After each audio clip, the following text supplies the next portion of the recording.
Netcasts you love. From people you trust. This is Twit. Bandwidth for the Tech Guy is provided by CacheFly. CacheFly.com. Hi, this is Leo Laporte, and this is my Tech Guy podcast. This show originally aired on the Premier Networks on Saturday, December 20th, 2014. This is episode 1145. Enjoy. Well, hey, how are you today? Leo Laporte here, the Tech Guy. Time to talk tech. Ooh, that's what we do here. Computers, the internet, home theater, digital photography, and all that jazz. 8888 Ask Leo. That's the phone number if you'd like to join us and join the conversation or ask a question or make a suggestion or, all that stuff. 888-827-5536. I was skeptical. I still am a little skeptical, although you have to figure the FBI has information that's conclusive. I'm talking about the Sony hack, of course. And yesterday, and what was leaked the day before, and then yesterday the FBI confirmed. President Obama reiterated that the Sony Pictures Entertainment hack that's been in all the news over the last few weeks was indeed perpetrated by the North Korean government. Which frankly surprises me and many of my geekier colleagues for several reasons. First of all, we cautioned all along, it's really hard to determine the origin of a hack because good hackers are very able to cover their traces. This attack, as with most hack attacks, was routed through 4, 5, 6 countries before it got to its end destination. So hard to pinpoint where they originate from. There's a number of articles on the internet saying why it couldn't possibly be the North Koreans. It makes no sense at all. And yet, the FBI says, no, it is. We know it for sure. Now, we don't have all the information that they have, so I'm going to have to presume that they have a smoking gun. They claim that the smoking gun, or the ones that they say they've got some stuff they're not going to reveal, but the stuff they revealed said, well, the same lines of code and the same internet addresses were used in other North Korean attacks we know to be from North Korea. It just feels far-fetched to me. It seemed like such a amateurish attack communication. They didn't mention the movie The Interview until the press mentioned it many times, and then it's as if the hackers said, oh, hey, yeah, this would be a good, let's throw this in. It's puzzling to me. It's puzzling to me. It just doesn't feel right, but I guess we'll never really know the details of it. And why would they lie? Why would our federal government lie unless they thought, well, here's a great propaganda opportunity. But it seems like the risks of accusing North Korea of doing something it didn't do are greater. Not so much from North Korea. Let's face it, they're a paper tiger. But just from the backlash here in the U.S. It's very puzzling to me. Well, and if what you say is the North Koreans wanted to punish Sony Pictures Entertainment for this dumb movie, The Interview, I guess that succeeded. The movie cost them $40 million to make, which is absurd. Anyway, because it's just what they call a bro-com, a bro-rom-com. Seth Rogen and James Franco's, silly movies. 40 million, really?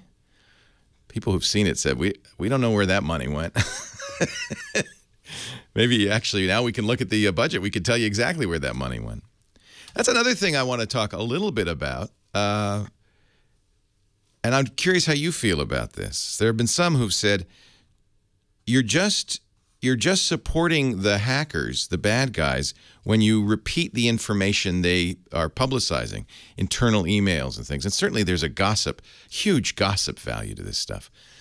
But I'm kind of with the folks who say passing around that information is kind of like passing around the nude pictures of the celebrities that was leaked a few months ago. It's like it's encouraging the hack, it's supporting the hack, it's almost being complicit, an accomplice to the hack.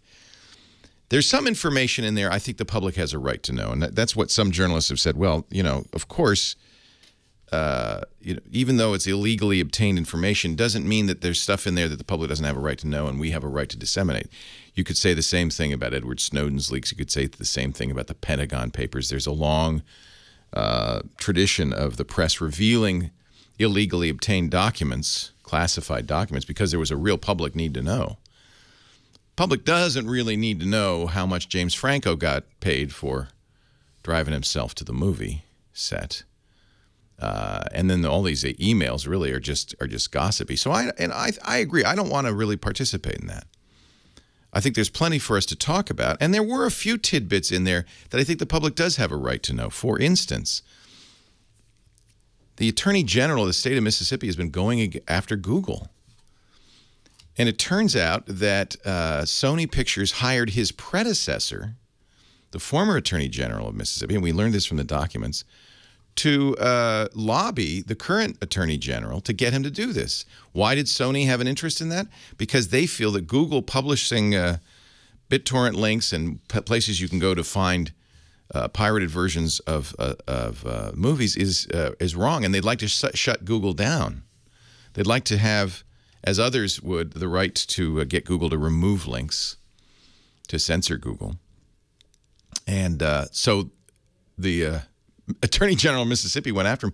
Google has since countersued on Friday. They said, hey, based on this information from the Sony trove, hey, we think that this guy is completely out of bounds. And besides, the state attorney general has nothing to do with interstate commerce, and search has been determined to be interstate commerce, so get off our backs. And the judge agreed. So there you go. That's a good reason, I think, to reveal stuff from the Sony trove. That's in the public interest. But how, emails saying, Angelina Jolie's a horrible person. Let's not. Really? Come on. Do we? And it's, I think the press that publishes all this stuff is saying, well, this is the right, the fourth estate. We have this is the public needs to know. The public doesn't need to know that. You like it because you make a lot of money from clicks on it. Let's face it. Let's face it. So I'm not going to, I think if there is information in there that impacts, everybody, things like Sony illegally trying to manipulate the state attorney general of Mississippi, that I think the public has a right to know that. Many of my colleagues disagree. Many of my colleagues think, in fact, our security guy, Steve Gibson, says, no, all of it should come out because this will encourage other companies to pay attention to security. They'll see how embarrassing this is for Sony, and they'll start paying attention to security. I don't know if I agree with that. I don't feel like making Sony and its employees suffer is really a good way to get other companies to improve their security. I think everybody has learned the lesson from Sony, right? So still a lot of questions about this whole Sony hack, and I could tell you I'll certainly talk about how the hack happened. In fact, we know lots more now. Much has been revealed by the FBI about how the attack happened. Sony hasn't been saying anything, rightly so, I think, but law enforcement has. So we could talk a little bit about the technical aspects of this and what you should do, for instance, and why Sony didn't do it. There's a good argument for the way Sony handled their security. Obviously, in hindsight, it was a bad idea. But I can see why they might have thought, it's more important that we have a free flow of information inside the company than we worry about hackers. Who would have thought the North Korean government would take such an interest in this movie? It is a very sad day that the distributors decided not to show the movie and Sony decided to withdraw it.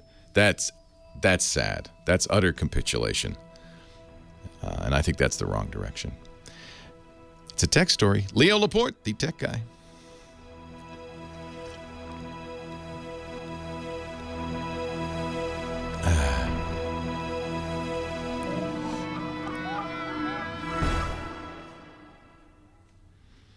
Leo Laporte, the tech guy, 8888 Ask Leo, our holiday edition of the Tech Guy Show. I will be here next Saturday and Sunday. You will too, right, Heather Hammond? The phone ranger. That's correct. No rest for those of us who work in the radio business. Holidays are a meaningless construct. It's a time to make more money. Oh, overtime. Holiday pay. Do you get overtime if you work on the holidays? No. I don't. We should make this very clear.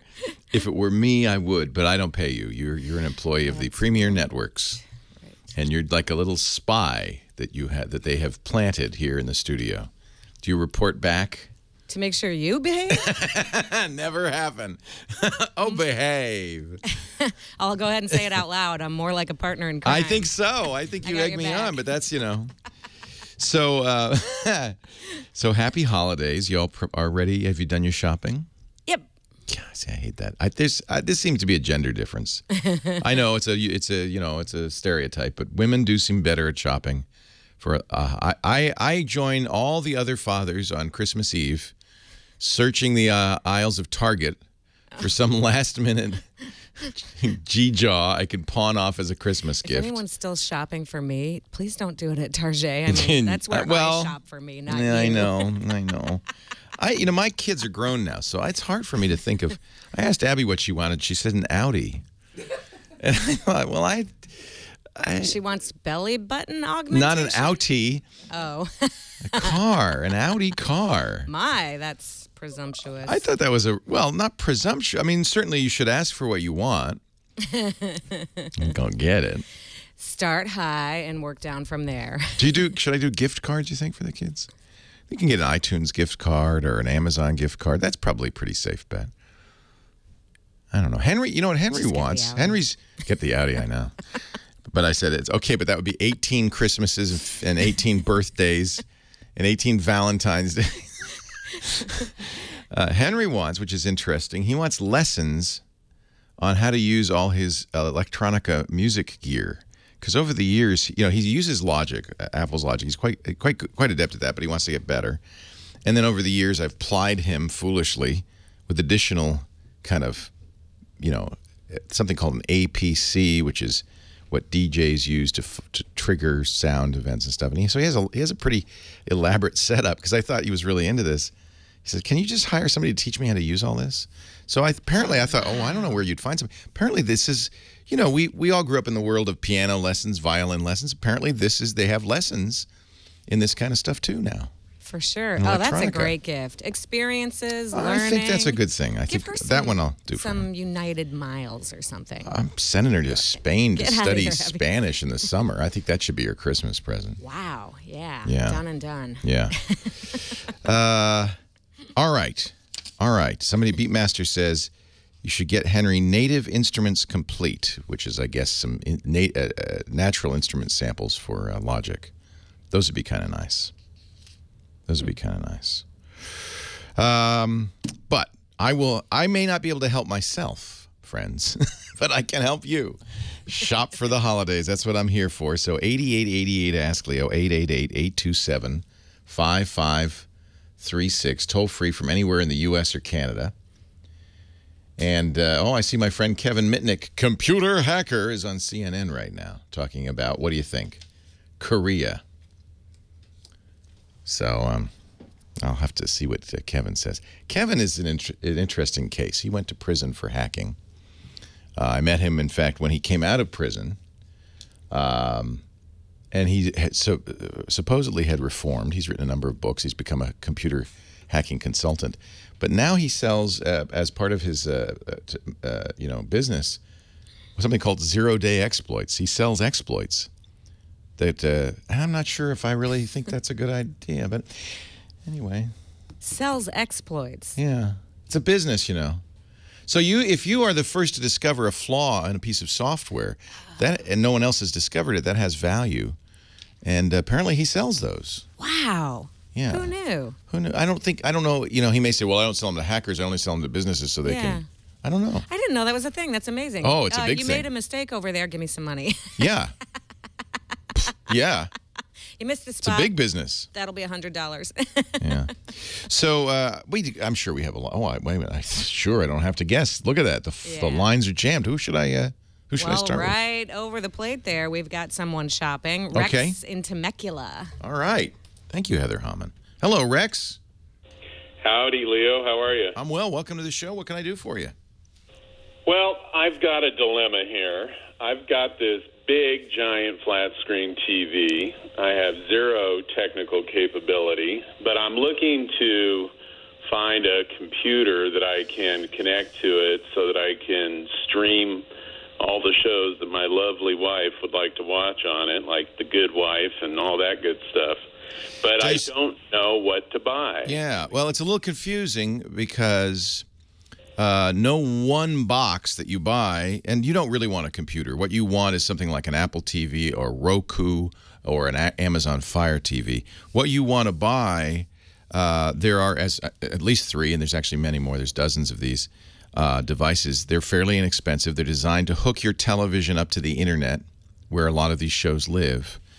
But the problem is no one of them will get every possible show. So you have to kind of decide which providers you want to get. Now, The Good Wife, for instance, is available on Amazon Prime for free.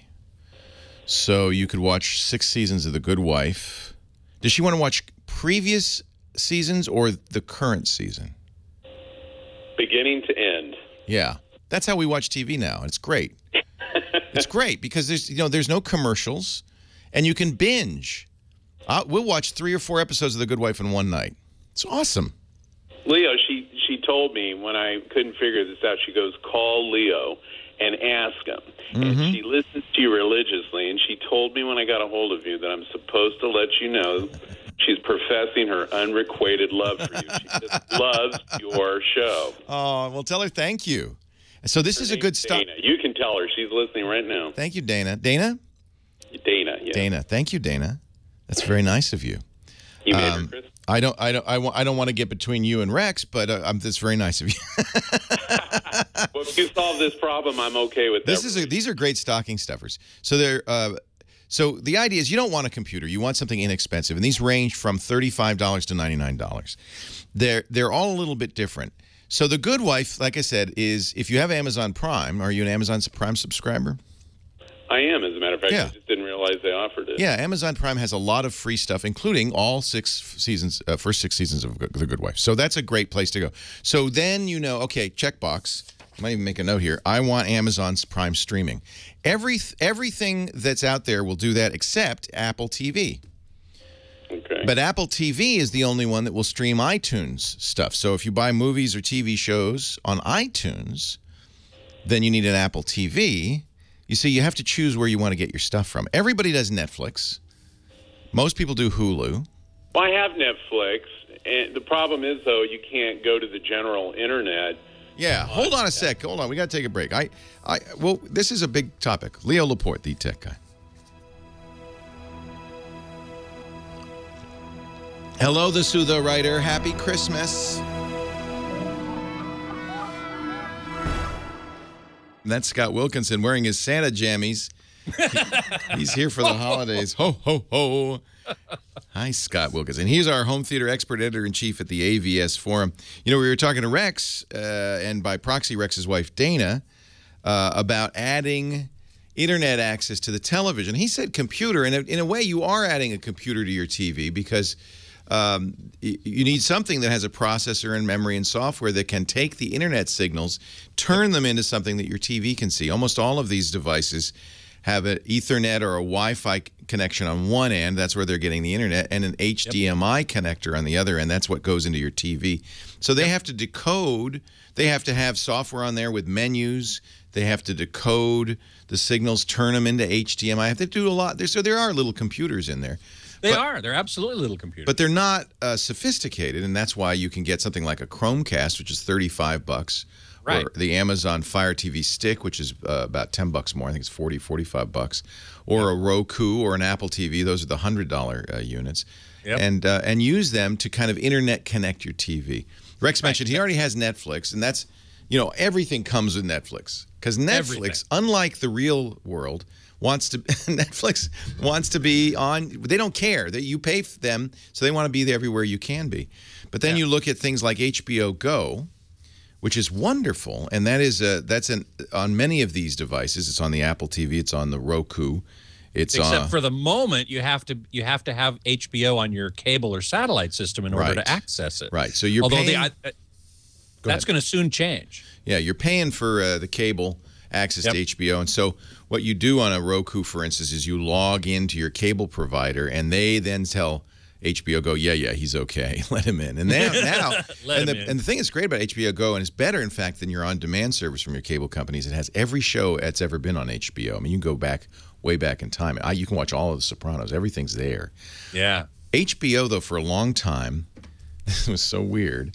HBO Go and Comcast, I'm a Comcast Infinity subscriber, would work on Apple TV, but not on Roku. You'd log in on your Roku, and it'd say, no, sorry, no, I don't know. Not going to happen. Right. Oh, no, you didn't. But they just this week made a deal. Apparently, they've been negotiating for months, and now you can, if you're a Comcast Xfinity subscriber, use HBO Go on your Roku. And that's what makes Roku. That's what makes it so complicated. It's very complicated. As you said earlier, you can't get every streaming service on any one device. It simply won't work. All of these devices have made deals with, well, everyone made a deal with Netflix, but some people made a deal with HBO Go. Some people made a deal with Amazon Prime. And so you were exactly right when you recommended to Rex that he look for what are the streaming services that he wants to get, and then find the box or the device that does that. Yes. So Amazon streaming is on everything but Apple. Right. I mean, I like, for $35, and this is a great stocking stuffer, a Chromecast. Oh, yeah. From Google. But in order to use that, you have to have an Android or iOS device. And then on those devices, you have to have apps that support the Chromecast. Yep. So it's a little more complicated. There's no remote for the Chromecast. Right. Amazon's Fire TV is also a little stick. It's also inexpensive. It has a remote, though. And but don't they also make a little box as well, a separate? They make a Fire TV box. It's $99, and then the stick is like $40, $45. I can't remember. It's not expensive. So there's a lot of it's extraordinarily complicated. And then to muddy the waters even further, television manufacturers have started making smart TVs that have many of these functions built in. That's right. And they've been doing it for years. And that would have been a question I would have asked Rex is, well, do you have smart TV? Which I guess he probably doesn't, or else he would be using it. Or he does, and he doesn't like it. And that's part of the problem. Have you used the smart? I mean, I have a Panasonic and a Samsung. Oh, yeah. And in both cases, I just want to punch it in the nose, if it had a nose, every time I use their smart TV. You know, that's another complication, another weirdness of this whole area that we're talking about, is that the user interface to even a given service like Netflix is different depending on whether you access it from your smart TV or from your Roku or whatever. They're not the same, and this drives me nuts. What do you use? I mostly use Apple. I have both an Apple TV and a Roku. Although, to tell you the truth, I have a Roku stick connected into my Oppo Blu-ray player, which also has streaming in it. And that's another thing. A lot of Blu-ray players have it, too. So if you don't have a Blu-ray player yet, I might recommend getting a Blu-ray player with streaming, because they most of them now have a ton of streaming apps as well. And that gives you also the ability to play Blu-rays and DVDs and CDs. Blu-ray players are relatively universal. I have an Oppo BDP 103. How much did that set you back? It's a relatively expensive player. The list price is $500. Okay, so I can save you some money and give you more functionality. Get an Xbox One or a PlayStation 4 for $200 less, and they have Blu-ray players in them, quite good ones. Yes, because there's a lot of software you can, and then they also have. And they also have streaming apps. Yeah, in case of my, I watch The Good Wife on my Xbox One on Amazon Prime. They also have HBO Go and a lot of the other apps. So, and they all have Netflix. It's very complicated. Our friend Veronica Belmont, I hesitate saying this on the air because it will break immediately because it's a Google spreadsheet. Uh-oh. Yeah, and so she made a Google spreadsheet that was so just save this for later. We'll put it in the show notes. She made a Google spreadsheet and then crowdsourced it so everybody would be able to update it. And as far as I know, it continues to be updated for the latest. She calls these in these days they were set-top boxes. Yeah. So if you go to bit.ly/set-top, and if you all go there now, it'll break immediately. Because Google Spreadsheets only allows just a limited number of connections. But remember this for the middle of the night tomorrow. bit.ly/set-top, all one word, and it has a really great grid of. And it's kind of amazing how many of these there are, including Western Digital, WDTV, and there's some of them are gone. Remember the Boxy Box? They stopped making that. I still have one, actually. They were great, but so some of them are gone. But that is a list of all of them. And, and check a list boxes for all the channels they get. Wow. But again, it's still complicated because then, for instance, if you want to watch HBO Go, you have to make sure your provider supports HBO Go on that platform. Yes. That's crazy. It is crazy. And now that we're coming to 4K and UHD, most of that is going to be streamed. And at the moment, the only way to get that is with a TV's internal smart TV apps. Right. There are no boxes that support it yet. Right. So that's another wrinkle. If you're getting a 4K TV this year for Christmas, congratulations, good on you. But the only way. If I were to say, let's cut through it, and you don't have to go because you can't load this spreadsheet, just get a Roku. Just get a Roku, right?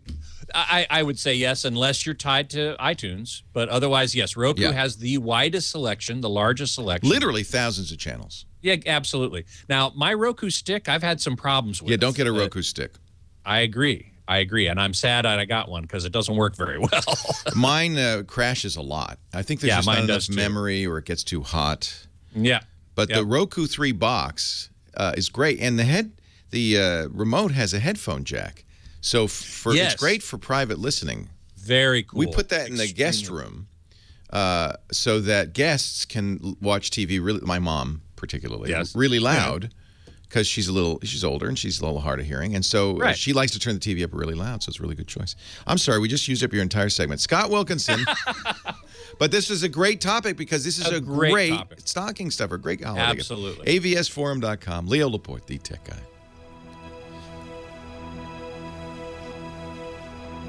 Yeah, Roku is awesome.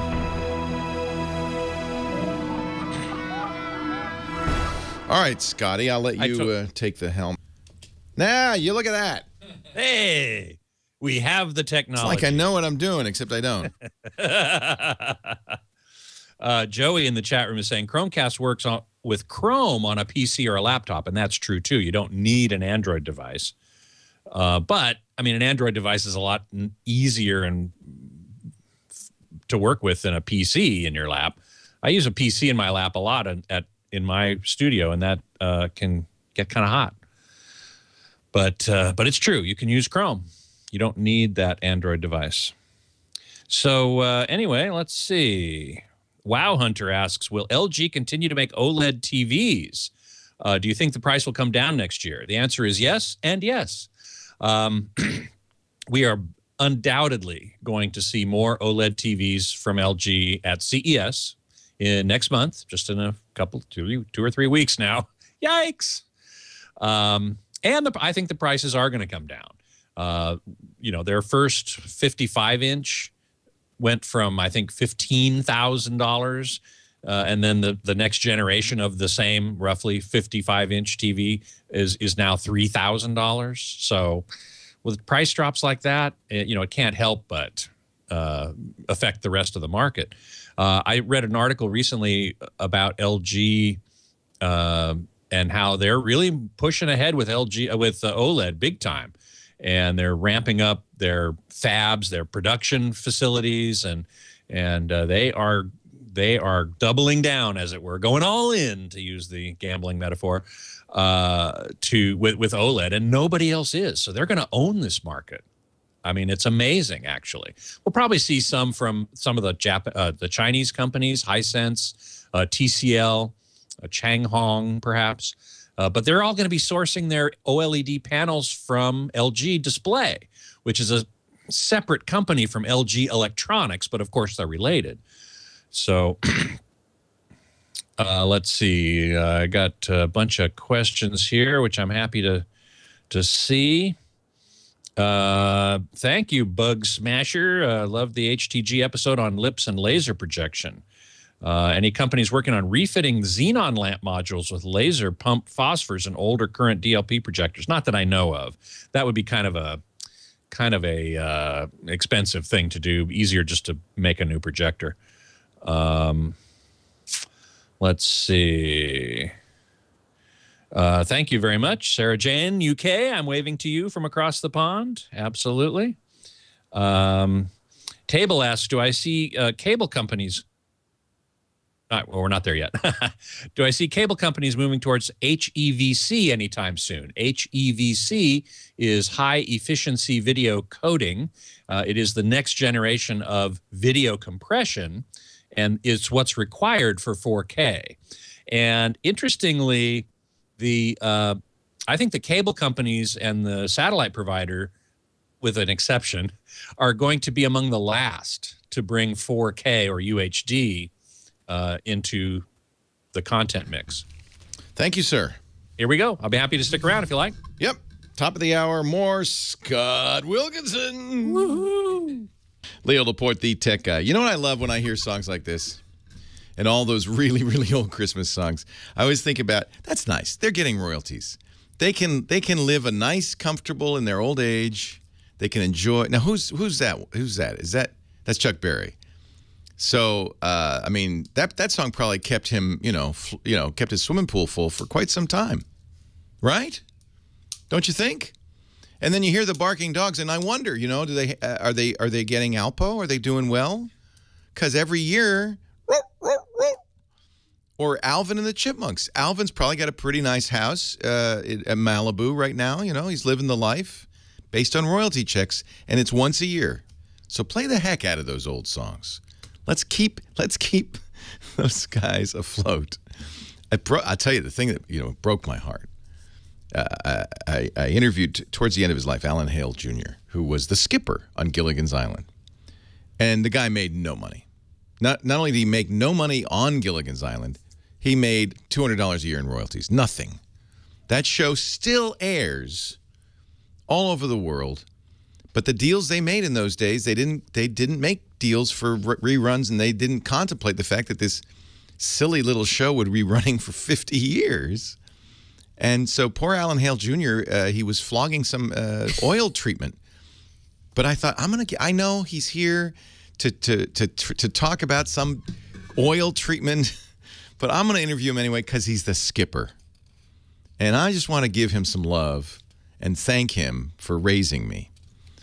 I'll let him hit me with his hat. Yeah, little buddy. Some aggression. Little buddy.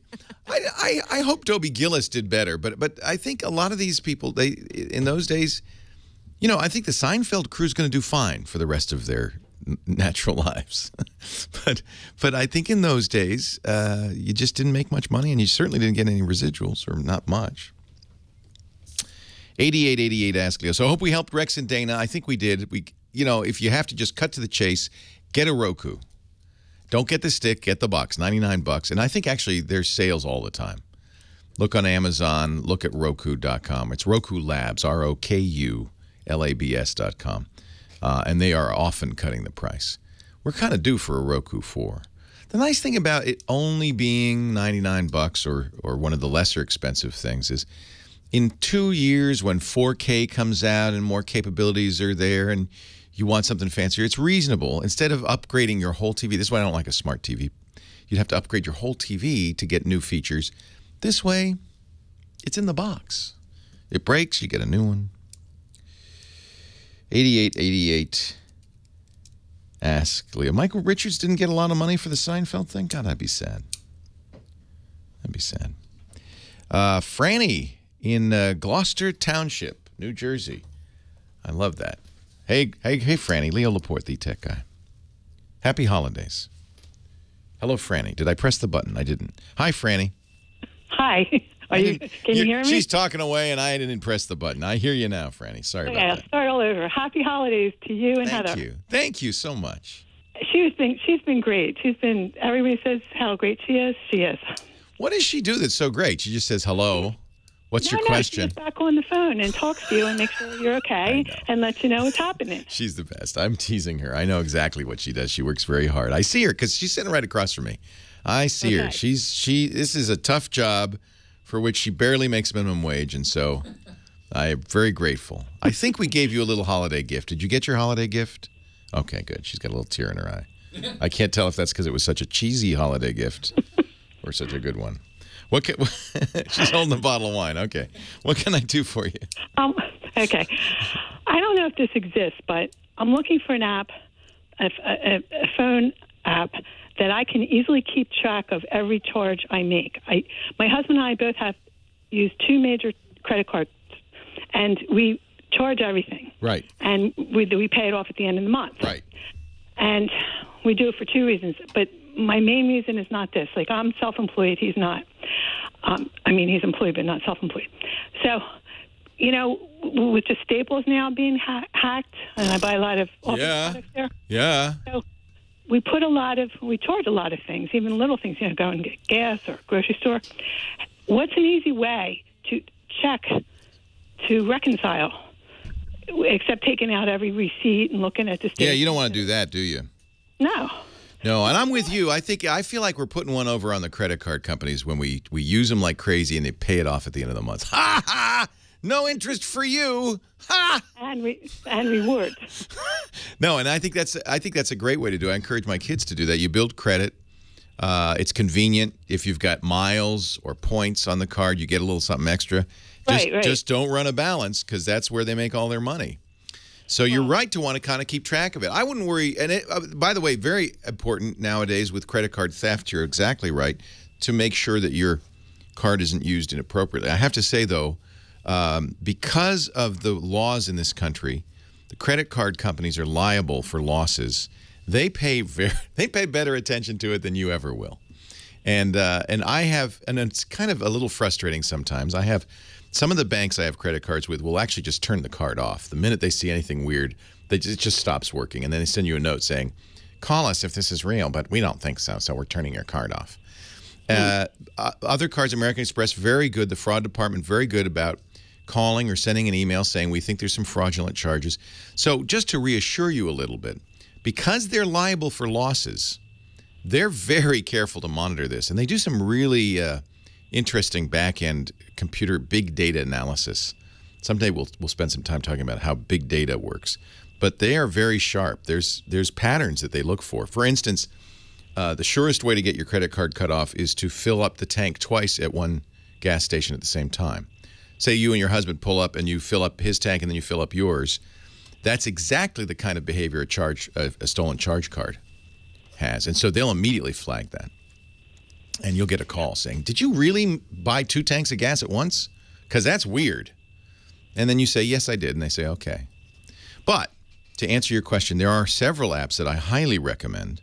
Really? Yeah. Good. My favorite is free. It's called Mint. Okay. It's from Intuit, the folks who do Quicken. You may have used Quicken in your early days of computing. It's still around. Yes. But people got tired of entering everything in by hand, or downloading their bank statements. So the way Mint works, you give it all your information, your logins to all your accounts. And you may say, wait a minute, I'm not doing that. In fact, the first time I started to do it, a big red flag went up. Hold on there. But I checked, and it turns out Mint doesn't keep that information. You're giving the information to a service. There are various services. I think with Mint, it's something called Yodlee, which is the same service the banks use. So Yodlee, in effect, already knows all of this information. Banks are using it. Credit cards are using it. Your credentials are stored there and are secure there. So what you'll do is to Mint is you'll go and you'll give it your logins for all your accounts, all of them. If you're willing to, you don't have to. But what then you get, Mint keeps track. Mint is basically going to give you the same thing Quicken gave you without any data entry on your part. At any given moment, it's completely up to date. So you can quickly review credit card transactions. You can also look at your bank account. You can see. And you use this? I love it. Yep. Oh, okay, sounds great. I'm a late adopter. I heard you talk about that in LastPass, and I wait and wait. Well, and you're right too. Especially, if you go to mint.com, you can read up about it and why it's secure. I was very nervous about it. I actually waited a year after they came out and did a lot of research to make sure it's okay. But it is. But go to mint.com and read about it. It's free. The way they pay for it, and you should always ask, well, okay, if it's free, how do they make money on it? The way they pay for it is they give you recommendations. Like if they see your loan, you have a credit card, high interest rate credit card, they'll in effect give you an ad for a lower interest rate credit card, none of which is obtrusive in my opinion, some of which is quite useful. So, and they'll do budgeting for you. Yeah, Mint is basically everything we got from Quicken without all that work. And it has an app for iOS, for Windows Phone, for Amazon phones, and for Android phones. That sounds great. It's exactly what you want. I don't have to enter anything. No data entry. Makes it very easy to review your credit card charges because it's all there. You can get notifications through your you can set limits. In fact, I would suggest this anyway. Your bank and credit card company will almost certainly have a way to have you texted if, for instance, there's a charge on your card from overseas and you live in New Jersey, or there's, or you get, you could set an amount saying anytime anything over $50 is charged, I want to hear about it, and you'll get a text message. So you can also look at your credit card company will probably offer that as well. I do that on the specific credit card sites, but our grocery store sometimes we have just $5 entries, on the credit card, and my husband and I like, what, $5? Yeah. And we can't figure it out. But it's $5, and it's like, I'm not going to get down. You should check that. Yeah, you should always check those. I'll talk about fraud actually and the flags when we come back. Leo Laporte, the tech guy.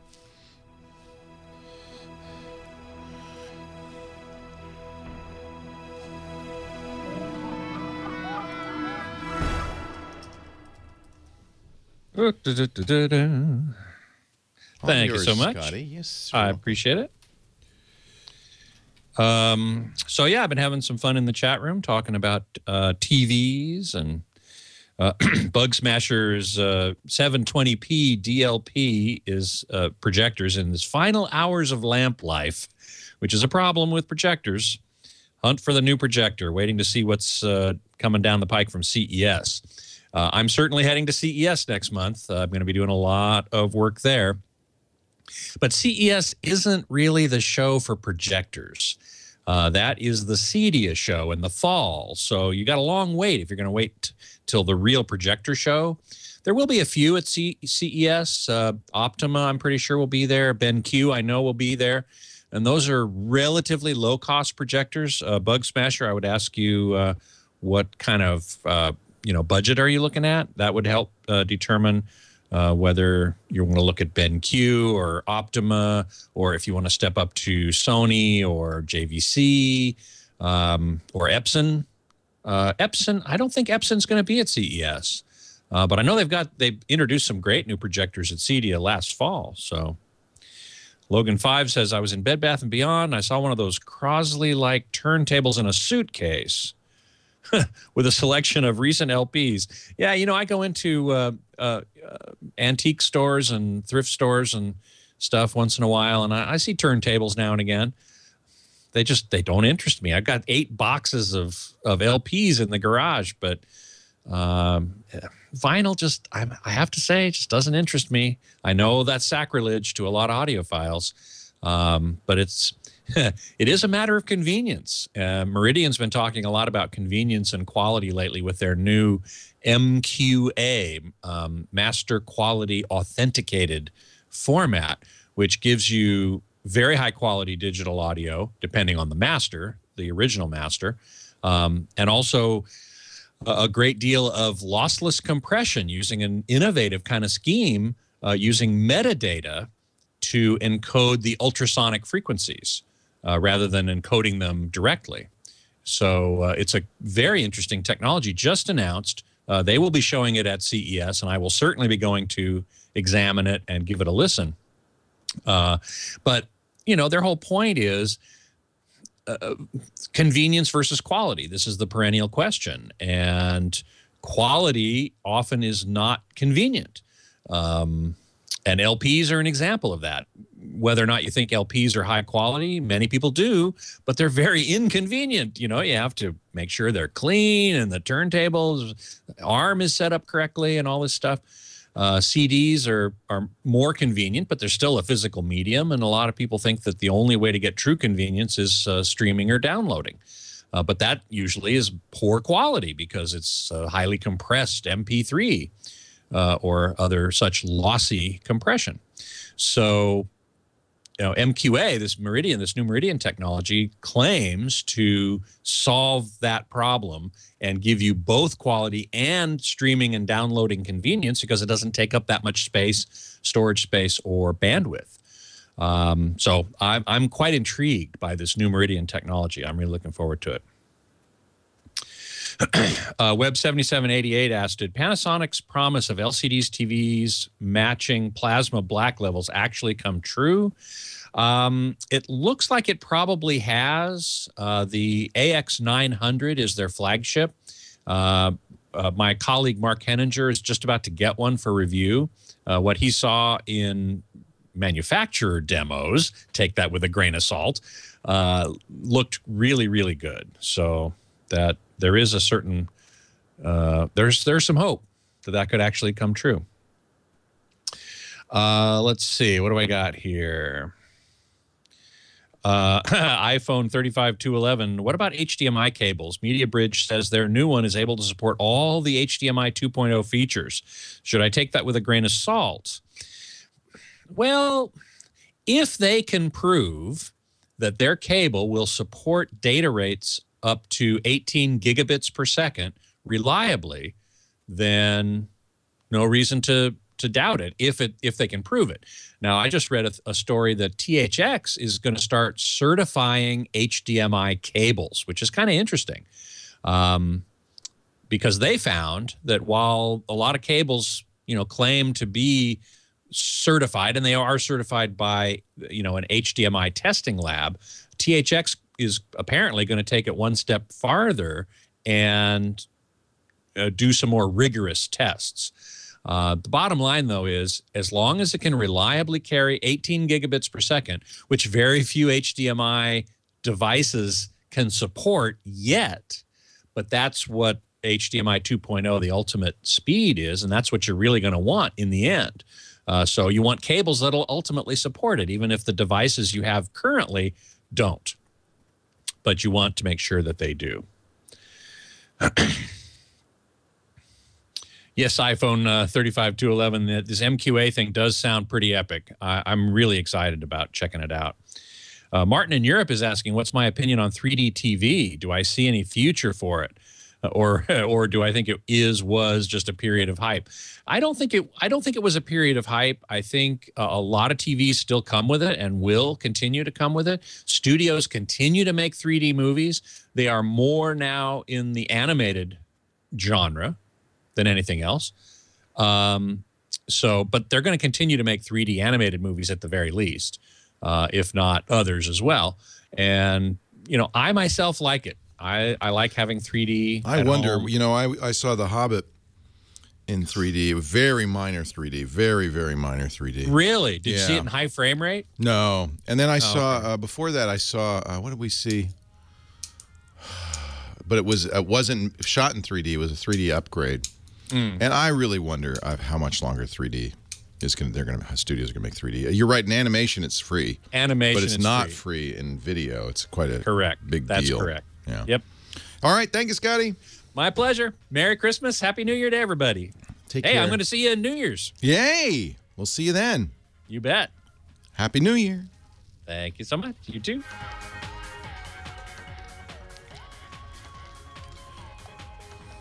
Well, hey, how are you today? Leo Laporte here, the tech guy, our holiday shopping guide edition.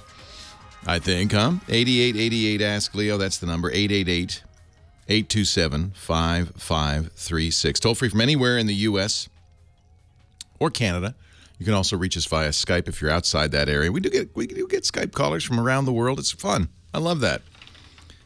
Just dial +1 888-827-5536. Back to the phones we go. Dan is on the line from Indianapolis. Hi, Dan. Leo Laporte, the tech guy. Merry Christmas, Leo. Merry Christmas, Dan.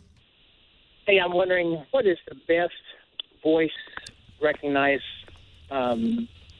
software, where you speak into your computer and it types what you're saying? Yeah, that's called speech-to-text or dictation. Everything has speech-to-text to some degree or another now because of Google, Microsoft, and Apple. All three of them have their speech-to-text engines built into the phones, and Google built it into Chrome, too, so your browser can do that. But that's more for commands. You want to write a novel, you want to dictate a novel, you're going to probably be using Dragon Naturally Speaking. The company that makes it, called Nuance, bought up all there used to be 20 years ago there were a bunch of companies doing this. Nuance ended up buying almost all of them, including Dragon, and they continue to make Dragon.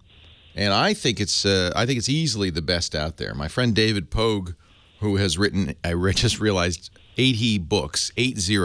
Remember, he was a longtime writer for the New York Times. Now he's at the Yahoo Tech Channel. He does all of his indexes for his books. Doesn't write the books with it, but does the indexes with Dragon. So makes it much easier for him to quickly do a lot of entry. Are you going to dictate letters? What kind of stuff are you going to dictate? Well, actually, I was getting it for my son. He's going to college, and he's going to get a degree in English, so he's going to going to do a lot of writing. Yeah. I think it's a great gift. They have a variety of levels. I wouldn't go all out and get the premium. I think the home is probably fine for that. That's only $75. You can spend hundreds of dollars on this stuff. He, of course, has to have a computer with a lot of memory. Does he have a fairly recent model computer? Well, we're going to get a new one, yeah. Oh, great. Mac or PC. There are ways to do speech recognition absolutely free. In fact, there's a website that you can dictate text to, and it will turn it into, written text, free and automatically. But I think, this is the way to do it. Microsoft does have some built-in dictation capabilities in Windows. The other thing I would caution people on is this is a difficult thing to do, and nothing does it perfectly yet. So there's a certain amount of correction that you always have to do. But I think of all of them, there's nothing better than Dragon. I appreciate your help. You're welcome. Thanks for the call. It's a nice gift. Thank you. Yeah. I've tried, and I dictate. I'll do short dictation on my phone. For text messages, I do it all the time, sometimes even for email. And it's pretty good, but do it yourself if you have a smartphone. Try it and see. And what you're going to see is that it's like 90% accurate. But having to correct 1 in 9 is, or 1 in 10 is a lot. Turns out to be a little bit more onerous. So I will dictate long messages, and then you still have to go back and fix this thing here and this thing there. I guess it's better than typing the whole thing. But what you really want is something that you could just talk a continuous stream. And nothing's that good. I've spoken to the folks, the guy at Google. It was actually, I think he was the guy who started Dragon. And Google has since hired him to spearhead their voice recognition capabilities. And there's a lot of technology, and they're getting a lot better at this, but there's still a long way to go. China is working very hard on this in a separate effort. And if you think about it, it makes sense. It's difficult to type in Chinese because the Chinese don't have a 26-letter alphabet like we do. They have an alphabet, each ideogram is a word, and there's literally hundreds of thousands of words. So obviously a keyboard, with a 106-key keyboard, can only have a limited number. What they do is combine and then give you pop-ups, and you have to choose the ideogram you want. And even then, you have a fairly constrained vocabulary. So as you might imagine, in China, there's a lot of interest in having some sort of speech-to-text transcription that would allow you to speak, fluently, and then have it entered in. 8888 Ask Leo. Thank you for the call. Dan, moving to Soup. It's time for Soup. Good afternoon, In Venice, California. Good afternoon, Soup. All right, good afternoon. I have a flip phone still, and I'm ready to move on to a smartphone. And I've heard a lot of bad things about some of the carriers, so maybe I need your advice. Yeah, and this is a #1 piece of advice. Choose the carrier first, and then the phone. because each carrier has different phones available to it. Some have, like everybody has iPhones, but maybe that's not the right phone for you. So, and you always want to get the carrier that gives you the best coverage in your area. That's number one. Yeah. The first thing to look at is, is it going to work? Then you might look at, well, at who, if I've got 2 or 3 different carriers who all work here, who's going to be the best to work with? And I got to tell you, they're all horrible. There's nobody that people go, wow, that's the greatest thing ever. I love these guys. Yeah. If you talk about the big 4, which is AT&T, Verizon, Sprint, and T-Mobile, yeah. I think T-Mobile is arguably the best of the 4. They're aggressive because they're number 4, and so they offer the best prices. Sprint recently has been getting in a lot of trouble for something called slamming and cramming, where they add charges to your phone bill without your permission, charge you for services you didn't ask for. So that and the fact that Sprint's network is way behind the others would eliminate Sprint. AT&T is often considered the fastest network out there. What does that mean, fastest? For data. So one of the things that's going to change now when you move into the smartphone world is there are 2 different things you'll be doing. There's voice, calling, which you're already doing, but there's also data. Right. And the data is how you get your email. The data is how you load maps. All of the things, download apps, all the things you do on a smartphone use data. And so data speed, especially as we move away from phone calls and start using texts and messaging and all that stuff, data speed ends up being almost as important, if not more important, than voice. Uh-huh. Verizon has a limitation on many of its phones that you can't use data and voice at the same time. That's changing, but I'm not really worried. I just want to check email and maybe sometimes check the map. That's all I want to do because I rarely ever use my cell phone. I just want to make a phone call here or there during the week. I use about 200-300 minutes max a month. Yeah, I think you're normal. Okay. People don't use the phones as phones anymore. What happens is that thing in your pocket is now a computer. Huh. And becomes very important. So if T-Mobile works well in your area, they're my favorite. Okay, but prices too, because I want a low price. Is there anything? They're the most aggressive in pricing. Oh, wow. They are easily the most aggressive. In fact, they have a plan. You can only get it on the web, and it's a pay-as-you-go plan, $30 a month, unlimited text and data, but you only get 100 minutes of voice calling. But as you notice, we're doing less and less voice calling. And data becomes the most important thing. It's not easy to figure out. And then but I'm going to add another layer to this. There are companies out there who resell service. Virgin and Ting and people like that who resell service. Most of them resell Sprint. If you go to Walmart, you'll see Straight Talk Mobile. They're reselling AT&T and Sprint. Sometimes those companies provide better service, but usually not. Right, technical support is pretty bad. Exactly. So I would stick with, if T-Mobile works well, and by the way, the other thing you can do is you can go into a phone store and say, look, I don't know how well you work in my house and at my work and the places I need to go. I want to try this for 2 weeks, and most of them will allow you to do that. Oh, but ask ahead of time. Say, look, I need to try it everywhere before I subscribe. Yeah. They may have sign you up, but allow you to, at no cost, drop out after a short period of time. So that's the thing to do. But or ask your friends and neighbors and coworkers, hey, what do you use? How do you like it? But if I had to pick one, I'd be T-Mobile. Leo Laporte, the tech guy.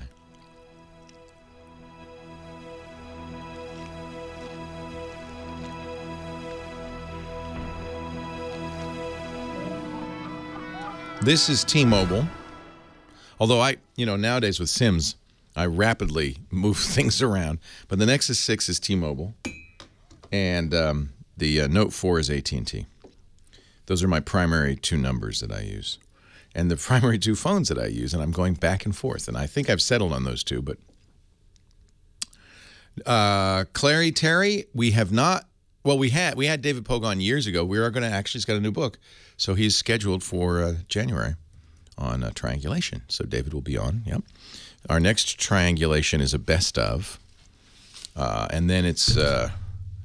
So I'm taking next week off, so it's all best ofs all week, except for the radio show. And then in January, first triangulation in January, will be this guy, Andrew Keene, who's an old friend, who is just totally anti-technology. And his new book is The Internet is Not the Answer. And I love having him on because he's kind of the anti-internet. Huh? He's the Grinch. He's the Grinch. Well, look at him. He kind of even looks like a Grinch. He's a great guy. He lives around here, actually. Executive director of the Silicon Valley salon Futurecast, a columnist for CNN, regular commentator on all things digital. And yet he writes that book? Well, that's what's funny about him is he's computer literate and he's sophisticated, technologically speaking, somewhat sophisticated. But he's also he wrote The Cult of the Amateur, which bemoaned the internet. Oh. And now this new one is. And he's probably kind of saying, you know, get your head out of your phone. Yeah. And go look at a leaf. He goes, I think, even a little farther than that. But he's kind of like Christopher Hitchens. He's one of these kind of anti. Oh, just intellectual. He's British and he's intellectual and he's kind of anti. Stuff. The co-founder of Cracker and founder of Camper Van Beethoven, David Lowery, says, this is the best and most readable critique of Silicon Valley yet. Oh, how interesting. Keene is no technophobe nor a stranger to the Valley, and this is what makes his book especially devastating. Anyway, so that's going to be our next one. We've got some great triangulations coming up. I'm very excited about our schedule. Triangulation is our signature interview show where we get big thinkers on. We've been having lots of fun. We had Ben Heck on last week. That was great. You do have to be intellectual to be anti-intellectual. No, that's not true. I got to find out how I remove this. Drives me crazy. And most other people who have notes don't have these on the notifications thing. There's this S-Finder Quick Connect, which are bogus Samsung stuff that I don't want, and they just take up space. Samsungs are so weird. Sammys. Oh well, but it's a nice screen, a great camera, etc., etc., etc., etc. You know, I have had bad experiences rooting Samsung Galaxy phones, especially the ones, and these are the ones I get with the European, with the Exynos, the unlocked Exynos. They lock these down like a mutta. And then I rooted. Remember, I rooted my Nexus 6, and then because I'd rooted it, I couldn't install 501, so I had to unroot it. I'm just gonna leave it unrooted. You don't have it on yours, Mike B? Yeah, you know what? Maybe I'll do a Google search. How turn off Note for Quick Connect.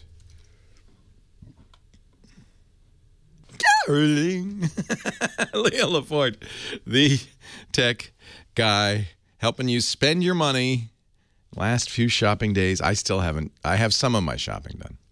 I still have more to do. But the worst person to shop for is a geek, because they know what they want. And they know exactly what they need. And you don't know. What are you going to do? And you know, the worst thing in the world is to give him a gift. You know, he's going to love this. I got him.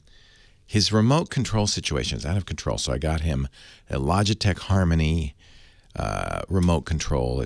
It's a universe. He's going to love it. And just seeing them open the present, go, oh, that half smile. Oh, that's nice. Thank you. And knowing they just hate it. You don't want to do that. So call me. I can help. I'm a geek. I'll speak geek. Brandon, Ontario, California. Leo Laporte, the tech guy. Hey, Leo. How you doing, man? I appreciate you taking my call. Thanks for calling. What can I do for you? I have a Nexus 5, and when I first bought the phone, I was hesitant because it didn't have a memory card, and that's kind of what I've always liked to use. But I figured when I got it, I would just transfer everything by cable to either my PlayStation or my computer. Right. But when I do it, it doesn't ever recognize it to be able to transfer. It only recognizes it to charge. And I've tried switching it from MTP and PTP, and nothing. It never changes. Mac or PC? Mac or PC. PC. So normally when you plug in a Android phone on a PC, it will download drivers so that you can do this. And then you want to use MTP, which is Media Transfer Protocol. That is a way to transfer files as opposed to Picture Transfer Protocol, which is a way only to transfer photos. Right. But you're not seeing the pop-up because it sounds like your Windows machine isn't loading the USB device. Right, and my main thing is, it'd be nice if I could get to my computer, but most of the time, like pictures, videos, and I record the sermons at our church. Every time I do it, I usually put them on my PlayStation 3. Well, here's what, I understand if you want to do a massive transfer, like I don't have an SD card, so I want to just get everything on there. That would be the easiest way, is by a hardwire. But there is a great program you should look at called AirDroid. AirDroid will do it via Wi-Fi, so you never have to hook it up.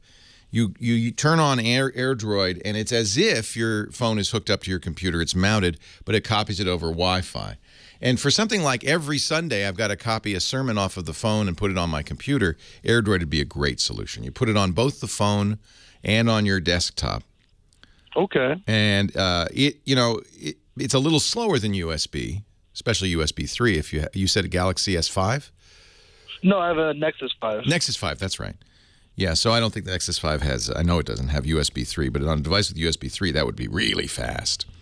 But in this case, Wi-Fi is fast enough, and it really is a great way to do this. AirDroid, it's in the Google Play Store, so you'll download it on your phone, and then you need it also on your PC. And then they just came out with a new version, which is even better. Well, very cool. Thank you so much, Leo. You're welcome. Hey, yeah, thank you for the call. Always glad to help a brother Android user. I use the Nexus 6. Go back and forth. People... I'm an Android. I like Android phones. I have iPhones, of course. I have the iPhone 6 and 6 Plus, and it's a beautiful phone. But I miss the capabilities of Android, frankly. And I'm torn. There's so many good Android phones. That's another issue that you don't face in the Apple world. It's the decision there is, should I get the big phone or the really big phone? Should I get the 6 or the 6 Plus? But in Android, you use a lot of variation, which I think is a good thing, a lot of choice. The Nexus phones, which are Google's own phones, are pure. They don't have any additional stuff. It's just pure Android. And they're great for that reason alone, because you really get the experience of what the Android operating system is supposed to be, is intended to be. And then if you want additional features, for instance, if you want an SD card, if you want removable battery, you want a stylus, you want windowing, you want a blood sensor, a heart rate sensor, you want a fingerprint unlock, then there's something like the Galaxy Note 4, which has everything but the kitchen sink thrown into it. And I'm torn because while I love the purity and the simplicity of the Nexus line, and it really is clean and beautiful, every once in a while you think, gee, if I only had a thumbprint reader. Apparently they were thinking about it but decided against it. 8888 ask Leo. That's the number. We're going to take a little. Do I have time here? Take a little break. I need. That's when I'm going to write an Android app. Something I've wanted to do for a while that will tell me how much time I have left, and will flash at me when it's time to stop talking. Do I have a minute left, Nathan, so I could do this Squarespace ad? I'd like to, but I can't tell if I've used up so much time. I'm not going to take the chance. Let's take another call. Ron in Lincoln, Nebraska. Hey, Ron. Hi, how's it going? It's going well. How are you? Yeah, fine. What can I do for you? I just bought a Droid Turbo a few days ago. Love it. There's another great phone. And they tried selling me a screen protector. No, don't get a screen protector. Oh, you don't use that? I don't use screen protectors. The Gorilla Glass 3 that's on all of these phones is really nicely designed to avoid scratching. That's what I was wondering. Yeah, the only advantage of a screen protector is scratching. It doesn't protect it against falling on a rock and breaking. But what they've done is these phones still, if you fall on something sharp on the glass, they're going to break. But they're very hard surfaces, and you can carry these in your pocket with keys, and it's very hard to get it scratched. So I don't use a screen protector. I feel like it bugs me. It gets between me and my touch, so I don't do it. Any other accessories? You might want a case, because that's something that does protect you. It's up to you. I don't use cases, but that's mostly because I change phones so fast that I don't. I don't break phones. I don't drop them. I very rarely break phones. I think, yeah. Yeah. So, but on the other hand, if you're a dropsy kind of guy, you drop stuff, then get a case. I make my kids use cases. You better believe it. Poor Abby has a beautiful iPhone 6. I mean, it's a work of art. It's gorgeous. And I make her wear a giant ballistic case all around it that makes it look like, a Hummer. And so she doesn't really get to enjoy. And that has, by the way, a screen protector and everything. Because she's broken so many of them. I said, Abby, if you want, I'll get you an iPhone 6, but you have to promise me to use this case. And she does. So it really depends on you. Depends on whether you drop stuff, whether you scratch stuff. I suppose it'd be possible to scratch the surfaces of these new phones, but there's the new technologies they use, the new glasses they use are so hard that they're very difficult to scratch. I've scratched phones, but I haven't scratched phones lately, not in the last 2 years. Probably be prudent not to carry it in the pocket where your keys are, not to put it face down on gravel. I mean, yeah. If you're going to do that, get a screen protector. But in normal use, you don't need a screen protector, and I do feel like they get in the way of the pure pleasure of touching the screen. 88, and I'm going to stop right there. 8888, ask Leo. Leo Laporte, the tech guy.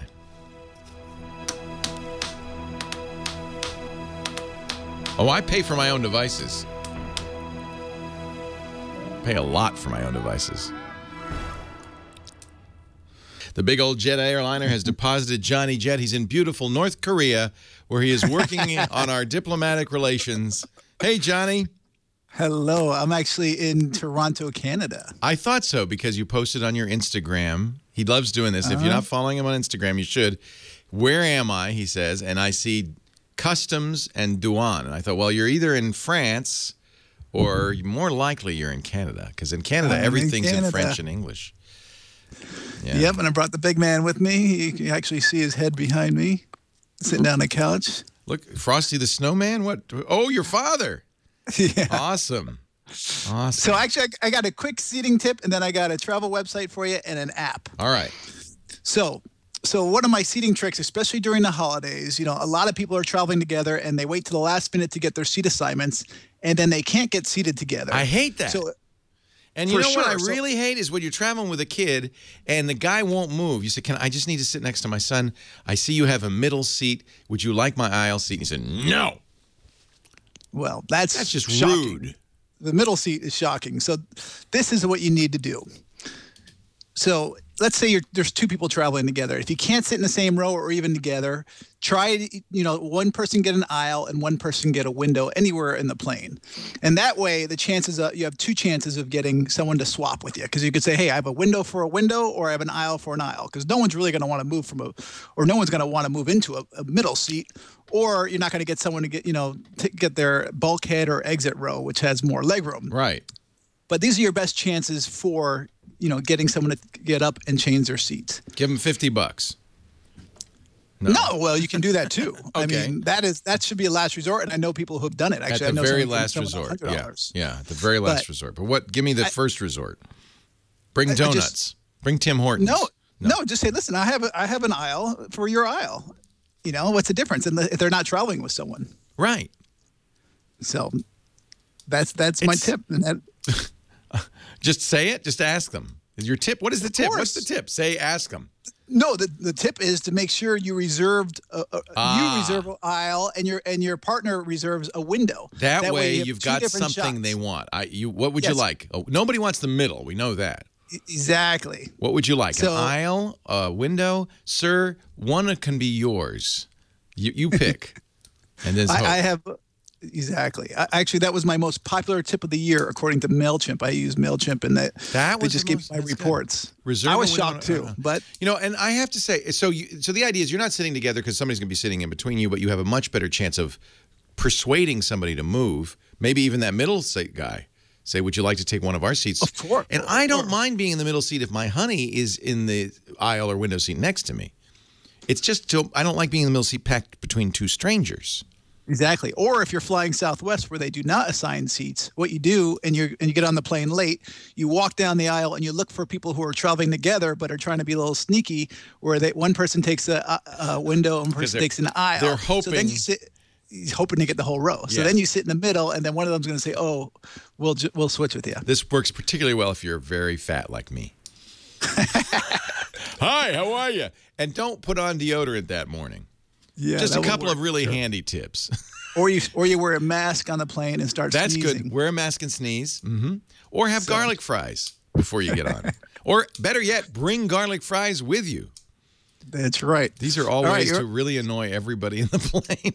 You ready for my travel website of the week? Website of the week. It's rvshare.com. So I've never rented an RV and driven across country. Have you? No, and I've always thought it'd be kind of fun. Me too. And now the gas prices are so low that this is going to be the year of the RV. So is this like the Airbnb of exactly. RVs? So this place actually used to rent them from dealers, and now they're going into the social economy, and now you can rent them from other people who own RVs, because I think they say people who own RVs only use it 10% of the year. Yeah. So it's 90%. It's like a boat. You know? Exactly. Never buy a new RV or a new boat. There's always somebody who thought it was a good idea. And I just did a search for LA for next week, and I found it for find them for LA. I found them for $75 a day, or for a really nice one, $310. And for $310, you could sleep a bunch of people. So it's actually cheaper than getting a hotel. Plus, you're going to drive around. This is good. They even have a calculator here, how much you'll make renting your RV. Yeah, based so if on you its own an year, RV, its size, yeah. Exactly. That's to incent you.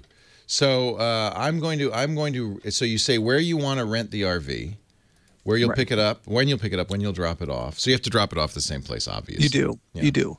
But the one thing, and by the way, since the gas prices are so low, the national parks this summer are going to be crowded. So if you plan on going, you better start making your reservations now. Good tip. So make sure you guys do that. I wonder if gas prices will stay this low. Do you think maybe they will? I don't know. You know what? They're going down. I mean, there's places in the country that are under $200. I was shocked. No, sorry, under $2. $200 a gallon? Yeah. Unbelievable. But in Europe, you know, the gas prices are still like $12 a gallon. Yeah. So it's insane. Well, ladies and gentlemen, rvshare.com is our website of the week. We've got a tip of the week. Do you have an app too? I do. Wow. So have you heard of Heirloom? HEIRLOOM.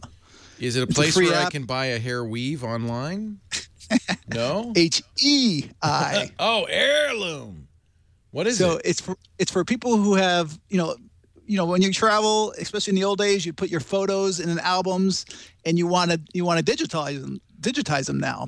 Well, instead of taking them out of the albums and going on and scanning them, you can just take a picture with your phone, and without taking it out of the album, it will crop it. It will. This is heirloom.net. Organize them. Is there an app for this, or is it? Yeah. It's an iOS and Android, and it's free. So take a picture of the photo that you want, and they will clean it up and crop it, and then mail you a print. Do they mail you a print? What do they do? No, they just digitize it. Yeah, they just digitize, so you can share it. And is there a fee? No, it's free. What? I know. I was thinking the same thing. Wait a minute. I don't understand. How do they make money? Well, that's great. I don't know either. That's not my department. They make it up in volume, folks. That's awesome. So take a picture with your camera. I do that a lot, actually. When I want to share pictures, prints, or stuff in a book or whatever, I just take a picture of it. Right. Yeah. Well, my brother sends me pictures like that all the time. Yeah. But they don't look great, and so this is a good way to clean it up. No, they say this cleans it up. Yeah. And also, there's some really good deals this week. I'm about to send a deals newsletter out. So from San Jose to Honolulu on Hawaiian Airlines, $298 round trip, or vice versa. Also, Chicago, Boston, Washington, D.C., or New York to Athens, Greece on Delta for $687 round trip. Now, see, if you subscribe to Johnny's free newsletter at johnnyjet.com, you will reap the benefit of the fact that Johnny is an insomniac and wakes up in the middle of the night and finds deals and then shares them with you. Take advantage of Johnny's pain. Can be your pleasure. JohnnyJet.com. He is one of the top travel writers in the world. I'm so glad he gets to join us each week and give us tips for using digital technology to travel better. RVshare.com and heirloom.net. Johnny, have a wonderful Christmas. I see a beautiful tree behind you. Yes, we just came in. It's my wife's apartment. And is it snowy in? No, unfortunately, it's supposed to be a green Christmas, which I was like, you get that in California. Yeah, Toronto. Last year it was really white. Toronto gets snow, but it doesn't seem to be often. But it's just cold. It's bitterly cold, though, right? It wasn't too bad today. We just went out. We just saw It's a Wonderful Life in the movie theater. They just had a special screening of it. Dad says, I remember that Jimmy Stewart. He was a punk.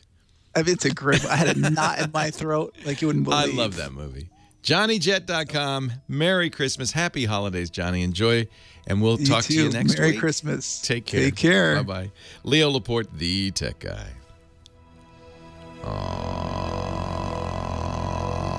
That's nice. That's kind of a cool app. Heirloom.net. Leo Laporte, the tech guy. How much do you think Nathan, our musical director Nathan Staten is playing great old Christmas hits, but I don't know what the ASCAP BMI royalties are for that. But I figure it's a pretty penny. Because, I mean, this show, we probably have 1 million people listening. They're getting, they get paid a royalty for this song. It's got to be $15, $16. It's got to be something. It's good enough for a coffee at Starbucks, at least. Leo Laporte, the tech guy, 8888. Ask Leo. Nancy is next. Hello there. Hi, Nancy in Reading.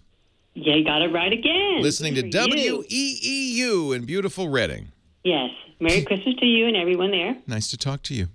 Yes, I'm having a love-hate relationship with my iPad again. Okay. What is the hate part? I mean, what's not to love about an iPad? Well, I guess it's the server, really. I have Yahoo right now, and I don't know enough about these things to know whether it's my Wi-Fi connection, whether it's my Yahoo, or whether it's my Apple. According to Apple, they're saying I'm having problems with my server. Is it getting email that's not working? Well, I couldn't send an email. I couldn't get email. So Apple decided to delete my account and add my account. Wait a minute. Apple did? No. You mean, you were talking on the phone with somebody? Yes, I signed up. Okay. So yeah, let's start at the beginning here. So you're using the iPad Mail program, and yes. Yahoo Mail is what you're connecting to. Yes. Do you have a paid Yahoo Mail account? No. Well, I don't think you can connect to it then at all. Have you been able to in the past? Oh, yeah, I've been using it since almost a year. You getting it through through your ISP or? I guess my Verizon. Yeah. Okay. So you're getting it. You have Verizon because AT&T, for instance. So much a month to have it. Yes. Okay. So, but the account, your Yahoo Mail account, does that come from an account with AT&T or somebody else, or did you set it up directly? Here's what I'm going to suggest. Here's what I'm going to suggest. Okay. All right. First of all, the chat room is saying, yes, I thought that you had to pay to use a pop mail client with Yahoo, but they're saying you don't need to. I don't think so. That's all right. There is a Yahoo Mail client, which I like a lot. So one thing you could do is download the Yahoo Mail client on your iPad and try that. Okay. When I was having problems, determining whether it was my iPad or it was my server, they told me to go into the address and, put in yahoo.com, and I did all that. Anyway, I finally got that straightened out to a certain point. But my question is, I'm considering changing my server or adding a server, but I don't want to have to go through with having to delete everything that I have for maybe some organizations that I don't want to have to contact and say, look, this is my new email. Can I switch to, which is the better one? Gmail, AOL? Do you have any idea? I see what you're saying. So when you say server, you mean mail provider? Yes. And you're thinking you'd like to change your mail provider from Yahoo, which I agree is not the best. Oh, it's horrible. Yeah. One of the nice things... I don't know enough about it to know what I can change to that be less of a headache. To get incoming mail, basically that's it. And, one of the nice things about Gmail is it will gather your Yahoo Mail into your Gmail inbox. And so you can use Yahoo to forward it to your Gmail inbox. So you can continue to use your Yahoo Mail address, but you'll use Google's mail or some other client. It doesn't really matter to get the mail. In other words, download it from Yahoo into Gmail or somebody else. I like Gmail. A couple of things I like particularly about Gmail is the anti-spam features are very good. You get very few spams with Gmail. It has its own Gmail client, which I think is probably worth using. In fact, they now support something called Inbox, which even on the iPad is remarkable. Makes it very easy to go through your mail, triage your mail. The negative on Google Mail is it's kind of a non-standard IMAP server. So Apple Mail on the desktop has problems with it. I think it works okay on Apple Mail on the iPad. So I would say do go to Gmail. It's free, which is nice. There is no premium version of Gmail. All of its features are available for free. And you can either have the Gmail gather the mail from Yahoo. You'll be putting the settings into Gmail just as you did on your Apple client. Or have Yahoo Mail forwarded to Gmail. That way, both those addresses, your new Gmail address and your Yahoo address, will work. For future reference, I think everybody is a very good idea to pay $10 a year and get your own domain name. Nancy.com or nancyandredding.com or your last name if you can. If you have your own domain, you can then have it forward to any one of these servers, and you can move from email provider to email provider and never tell anybody. The only person you ever have to tell is the email forwarder, and your address will always stay the same. So I have a personal address that is, I've changed providers many times over the last 20 years, but the personal address hasn't changed at all and never will. So I think that's a nice thing to do. It does cost something, usually about $10 a year, to register a domain name and then have that mail forwarded. So now if I sign up for this Gmail and you said something about, do I just go into the App Store and then download that? No, you go to gmail.com on a web browser. You could do it in your iPad. Okay. And then you might already have a Google account. Do you have a Google account of any kind? Maybe not. No. Yeah. No. So Gmail is just a Google account of some kind. Okay. Do you have a desktop or is it only an iPad? iPad only. Okay. You can go in an iPad, but do it in Safari. Go to gmail.com, set up a Google account.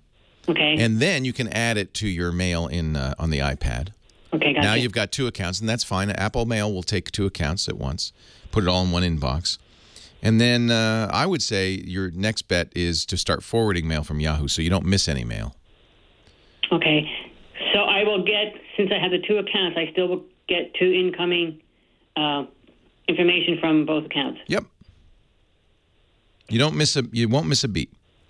And eventually you can take the Yahoo Mail off your iPad because especially if you forward Yahoo Mail to Gmail, then it'll all come in through Gmail. Okay. Other question was my Yahoo, for some reason in my mailboxes, I tapped on trash I've been cleaning out my inbox and putting it in the trash. I just to store it there for the time being. And when I tapped on the trash, it just automatically vanished, and it never came back. I did not delete it. It just automatically deleted. I didn't manually delete each one, so I guess I can't get those back, can I?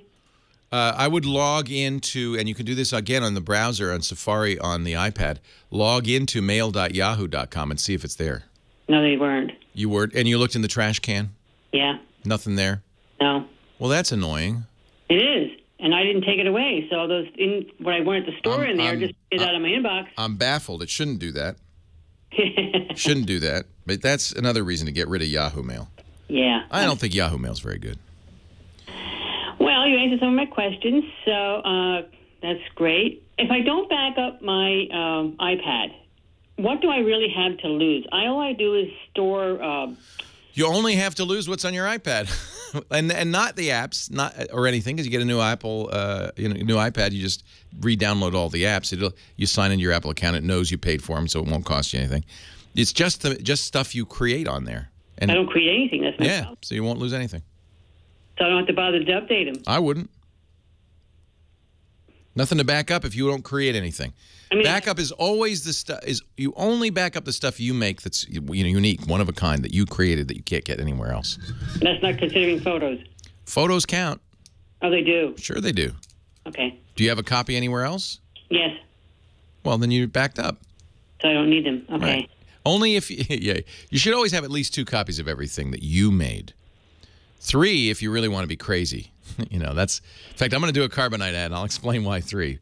But 3 copies of everything, 2 different media, one-off site. That's if you don't ever want to lose any data. Photos are important. The nice thing about an iPad is you've got iCloud. That'll back up your photos. You can install Dropbox, OneDrive, Google+, Facebook. All of them will back up all the photos from your iPad. Anything you take on your iPad. So there's plenty of ways to back it up. Facebook's free. Google+ is free. In fact, once you create that Gmail account, download the Google+ app and say, upload all my pictures as I take them, and and they're private. Don't worry about that. Nobody's going to see them. And now you have a copy backed up on the Google Cloud, which is pretty darn safe. 8888 Ask Leo. Thank you. Good to talk to you. Appreciate it. Keep calling Nancy and Redding. 8888 Ask Leo. Leo Laporte, the tech guy.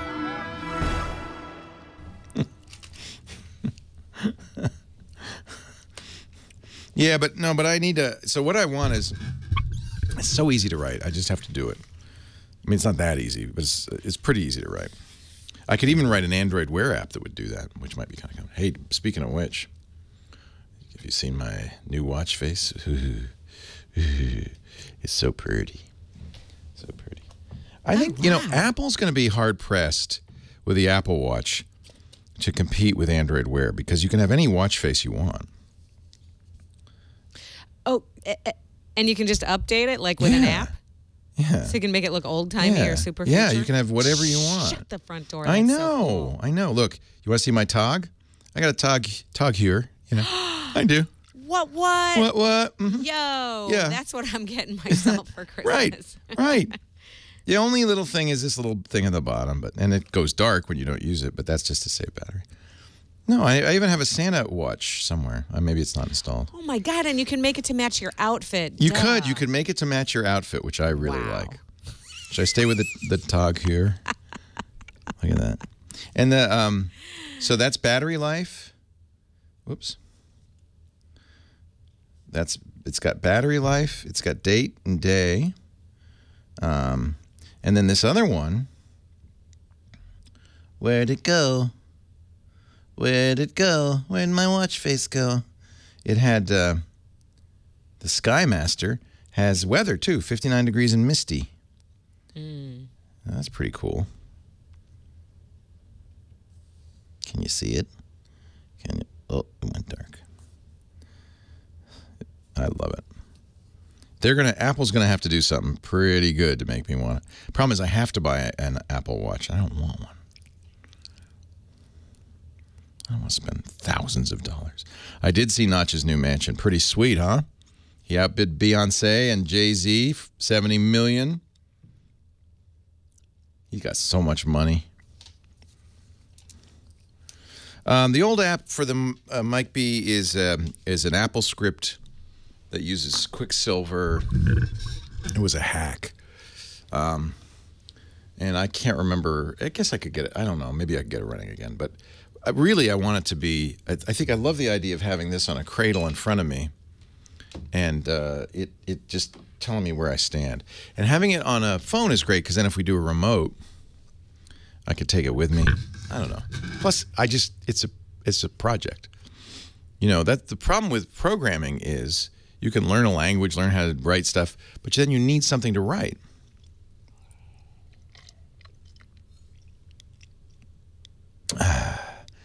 I agree, Dr. Mac. Dr. Mac says, you should not worry about getting old because beauty in things exists merely in the mind which contemplates them. Thank you for that wisdom.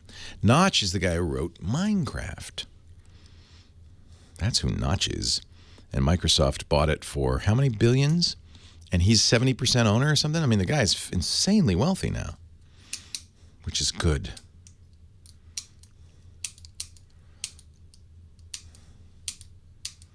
No, I want to write it because it's for me. It's fun.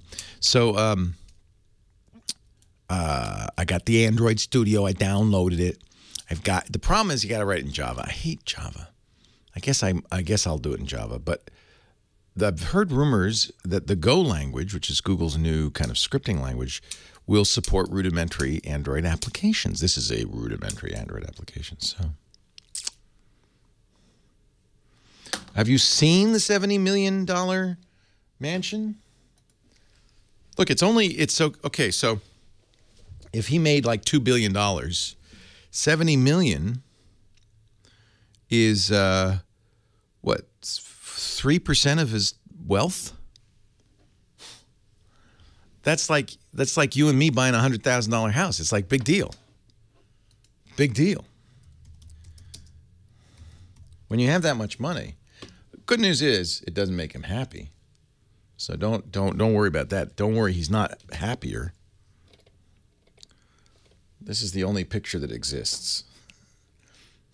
Problem is, it's in L.A.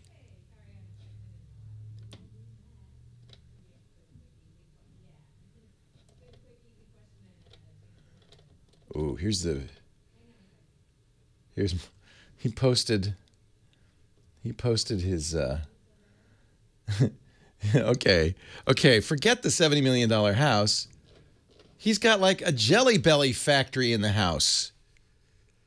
This cannot be a good idea. He has built a candy.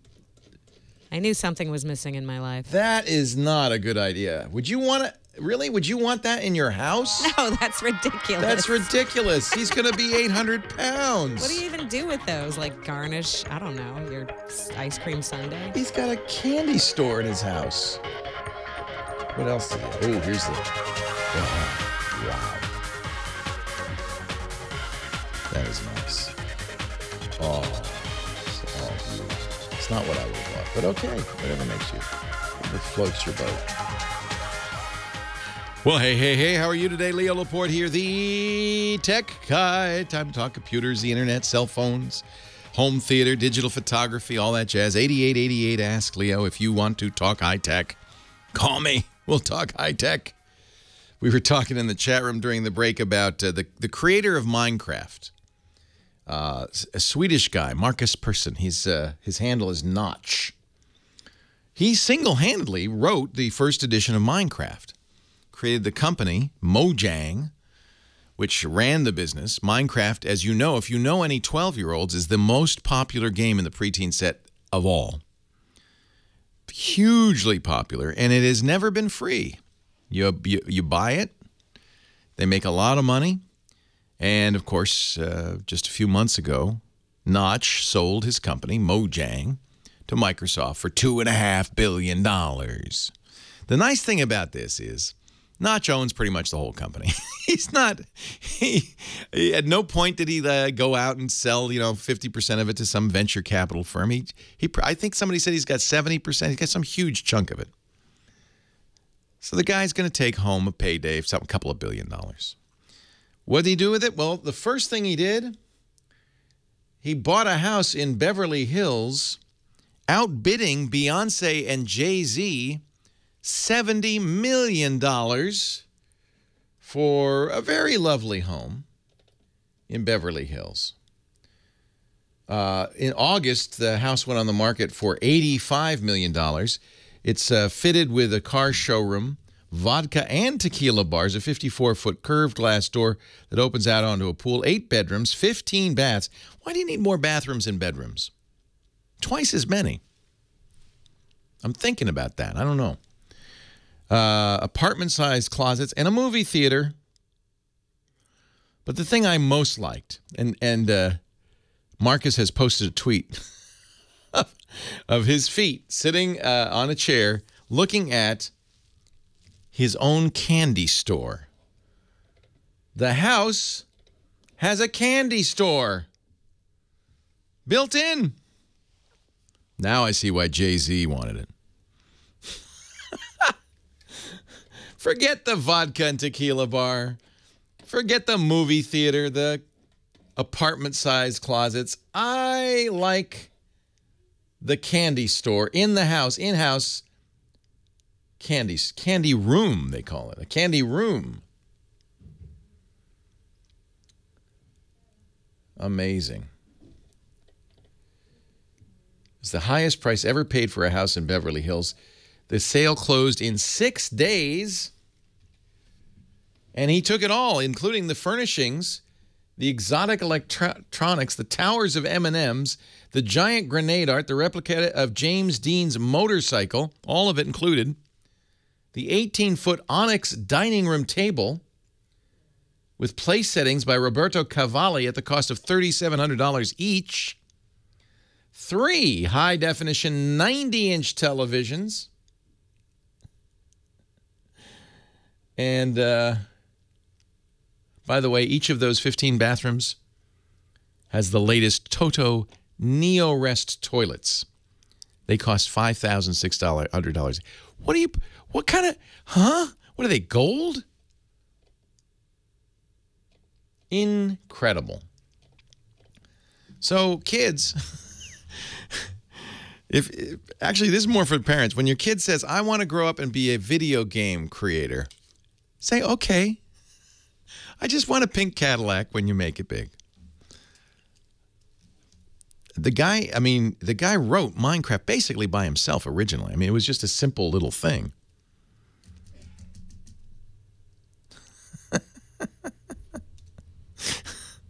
I got to look up Toto Neo-Rest toilets and find out why they're that expensive. Chris, Miami. Leo Laporte, the tech guy. Hi, Chris. Hey, Leo. How you doing? I'm well. How are you? I'm always at the Whole Foods market. I bought the porch. We're good to go now. Oh, good. Yeah, right there at that. I like the pool, that infinity pool you were just showing online. Oh, did you see? Is that nice? That's a house for you, Leo. Are you up for a $70 million pied-à-terre in Beverly Hills? I know you live in Miami, but you know, there's nothing like Beverly Hills. I didn't even know there were hills in Beverly Hills. So shows how stupid I am. I thought it was in the flats, but this looks like it's up on the hill. You're looking down the infinity pool. Nice, yeah. So I saw that interview with you and DeBartolo. You are a very brilliant man, you know. What? I don't know. What did I say that was so smart? No, don't.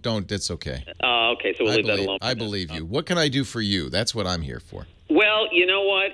I'm going to keep it a little bit short today, but I ordered the 2 terabyte time capsule from Apple. All right. That's on the way.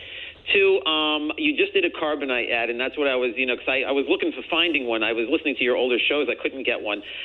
Now, I need to back up basically at least up to, if not 2 terabytes. Can they do that? You're probably going to tell me They can, but it's not them. It's you that you want to watch out for. So carbonite is unlimited backup.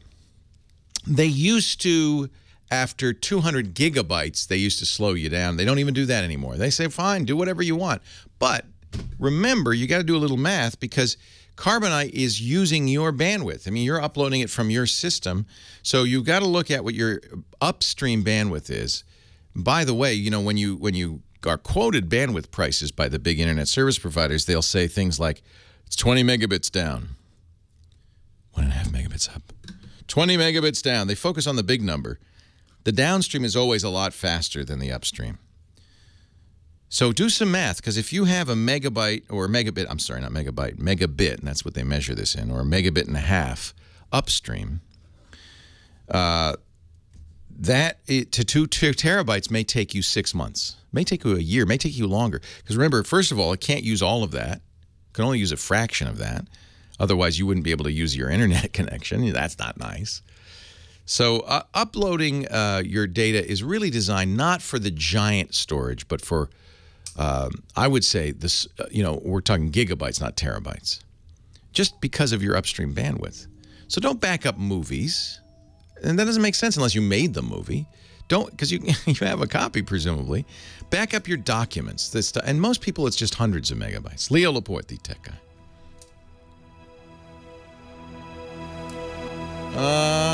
This is a nice house. I want to move in. Actually, I don't. I would not be happy here. I would not. But did you see the bathroom that all of L.A. can see you take a bath? That's nice. Leo Laporte, the tech guy. Ahmed in Akron, Ohio. Hi, Ahmed. Hey, how you doing? I'm well. How you doing? Okay. Hey, I'm kind of nervous about the decision that I've made. My intention is to buy a MacBook Pro. Okay.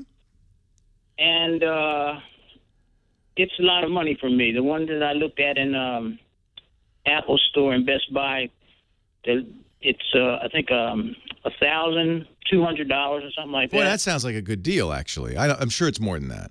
Really, is that all? $1,200? Yeah, 199.99. Oh, $2,000. That sounds more accurate. Yeah. No, not two. Actually, it's $299. Yep. Wow. All right. And okay. You're nervous because I understand, especially if you look at, Windows PC prices, and you see things like the HP Stream laptop for $200. You might be saying, what does that extra $1,100 get me? Well, for one thing, it gets you a Macintosh, and they always have cost a little bit more, right?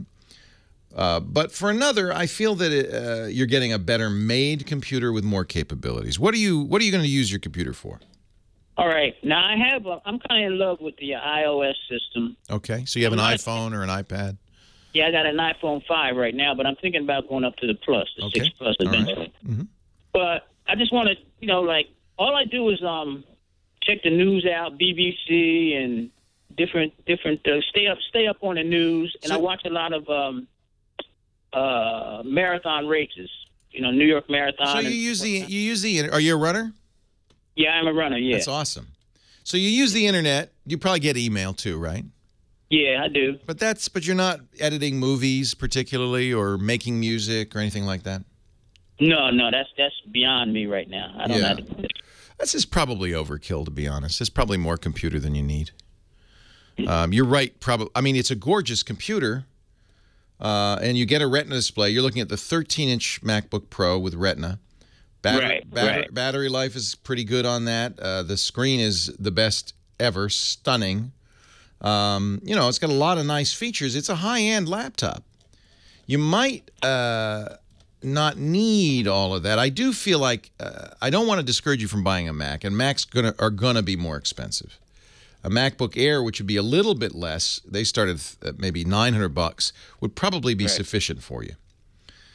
But I wouldn't look at those Windows machines for $300, $400, $500, or even $200 in the HP Stream example, and think that that's what you're getting when you buy a Mac. You're getting something a little bit better made. It's a solid aluminum body. They're beautiful screens. Keyboards are great. Trackpads are excellent. Much, much better than the cheap computers. And you're running a Macintosh, which is nice. But you do pay probably 50% premium on the price because Apple can get it. You probably aren't considering a Windows machine. Is this your first computer? I've had desktops, old desktops, but I do everything on the internet now with my phone. Right. You might look at a Chromebook even, frankly. That does pretty much everything you want to do. Leo, let me just interrupt you. What I want to do, I want to see what's on my phone on my computer. That's why you want to Mac. Because they have now this new continuity thing. You want to see what's on. So you're looking at a web page on the phone, and you want to go over to your computer and look at it on a bigger screen. Right, because there's more. The screen thing is set up different on a laptop than it is on the phone. It is, and you see more. I agree, and it's easier to use. Well, I don't know. Does continuity work in that direction? Could you be looking at your iOS device and then say, send this web page to the desktop? Huh? You don't have to say anything. You just open it in Safari, and there it is. Oh, that's nice. Right. That's nice. That's that new handoff thing, the continuity thing that Apple's doing. I think you could do the same thing with Chrome on any device. I think Chrome that's Google's browser, will automatically synchronize tabs so that your tabs on your desktop are the same as they are on an Android phone or an iOS device. But since you've got an iOS, what would you like to spend? Let's put it that way. Or are you just worried about spending that much? You know what? If I say this, folks listening to the show are probably going to think I'm mad, but I'm on a fixed income, and I'm going to be hurting for about a month. Yeah, don't do it then. It's not going to be worth it. It's nice, but you don't need all of that. It's overkill. If you were going to be doing music composition, video editing, photograph editing, if you were going to be writing the great American novel, maybe. For browsing the web, getting your email, really lightweight computing stuff like that, I don't think you need to spend that kind of money. How about a what do you want to call it? A tablet. A tablet, maybe. I would look at a Chromebook. I would go in the store and look at a Chromebook. They're about $250, $300. They're very simple. Basically, they're designed for simply browsing. Okay. And I think that for what you want to do, that's probably sufficient. I said tablet. I meant iPad. No. Yeah, I wouldn't get an iPad. That's overpriced too, and it's not going to be much different than an iPhone 6. Okay. You want a computer. I would look at perhaps go to the Apple Store and look at the less expensive MacBook Airs. That'll save you a few $100. All right. That probably is more than sufficient for you. And that, 13-inch MacBook Air is $999 instead of $1299. It's $300 that's going to save you. Right. If that still is a little high, then I would absolutely look at a Chromebook or an HP Stream, which is $250. They make a 13-inch Stream. People are raving about this. It's Windows, but it's pretty gorgeous. Then you'd have to use Chrome on your iPhone. If you really want that feature where you're looking at a browser page in Safari on your iPhone and you say, look, I want to see it on a screen, and just open Safari on your desktop and there it is, you have to get a Mac. And that'll cost you a minimum of you can get a refurb MacBook Air 13-inch for about $800. That's probably, if that's your most important feature, then that's about right. But I hate to see somebody on a fixed income kind of go broke for a month and have to eat have to eat popcorn for a month because you got that fancy thing. We'll put a link in the show notes for a refurbished 13-inch MacBook Air. What is the price of that? $899? $799. That's the most I'd go for you. Okay. It'll do everything you want, and you'll be very happy. You're a good man, Leo. Hey, thank you. Good luck, Ahmed. Thank you a lot, buddy. I appreciate it. Take care. There are so many choices out there right now, but I think part of what happens is you look at the cheap Windows laptops, like the HP Stream, $200. And you go, why is a computer $1299 when I can get a computer that looks the same for $200? Well, there are some differences. But depends on how you use it. Leo Laporte, the tech guy. Leo Laporte, the tech guy. 8888 Ask Leo. Helping people with their holiday purchases as we get ready for Hanukkah and Christmas.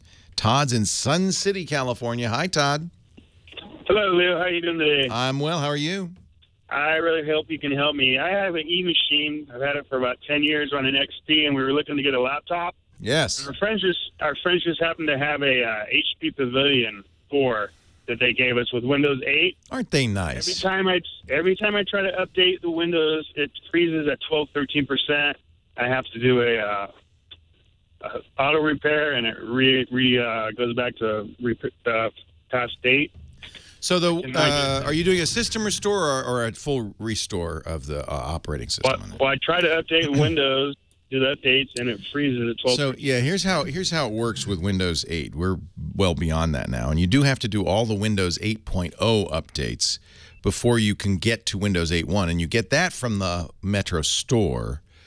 So open your store on Windows and see what it says. It'll tell you if you haven't got all the Windows 8 updates yet. Once you have all the Windows 8 updates, yeah, it just blocked. Automatic updates? Well, it should.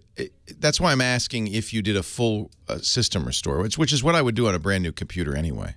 Yeah, we did. The person who gave it to us wiped everything out and did a restore. I restored it 2-3 times already.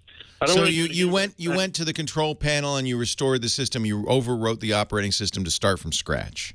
Right, and I don't want to do it again. I've done it like 2-3 times. I don't want to do it again because I spent about 3 days transferring my files from my old computer to my new one with Carbonite, and I don't want to have to do that again. Yeah, I don't blame you.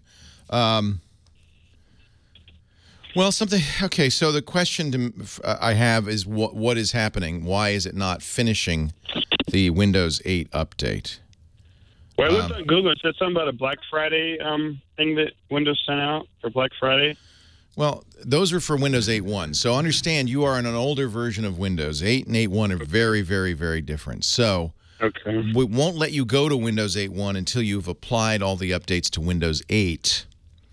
But that's why I would suggest the first thing you do, just to make sure, is go to the store. You know, when you go to the desktop, you hit the Windows key and it's on the not the desktop, but it's on the tiles. Yeah.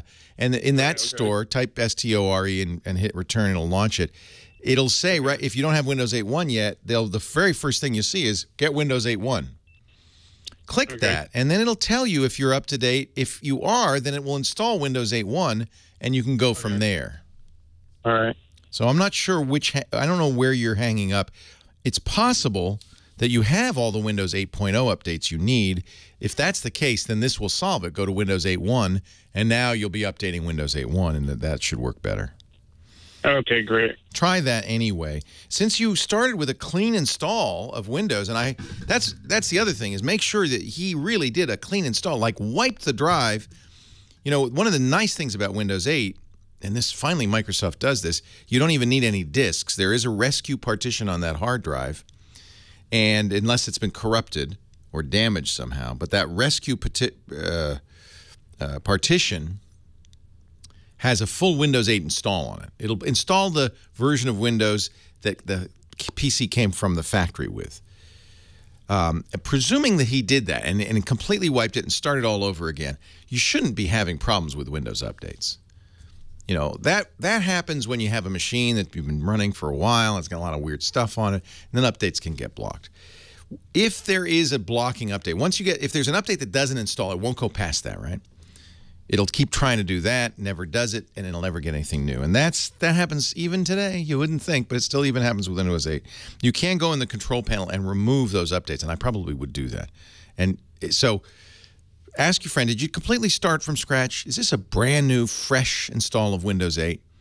If he says yes, check that store, see if you can do 8.1. If you can, that might fix it. And then the third thing, if you can't do Windows 8.1 and you can't get the updates to Windows 8, go in the control panel, remove the blocking, the most recent Windows 8 update attempts, get rid of those, and then start over. And that should be able to get you there. It's updates, sometimes updates that fail will prevent you from doing other updates. Really crazy. Norman, Los Angeles, Leo Laporte, the tech guy. Hi, Norman. How you doing, Leo? I'm well. How are you? Oh, I'll make it. Listen, I'm trying to figure out if I want to replace my computer monitor.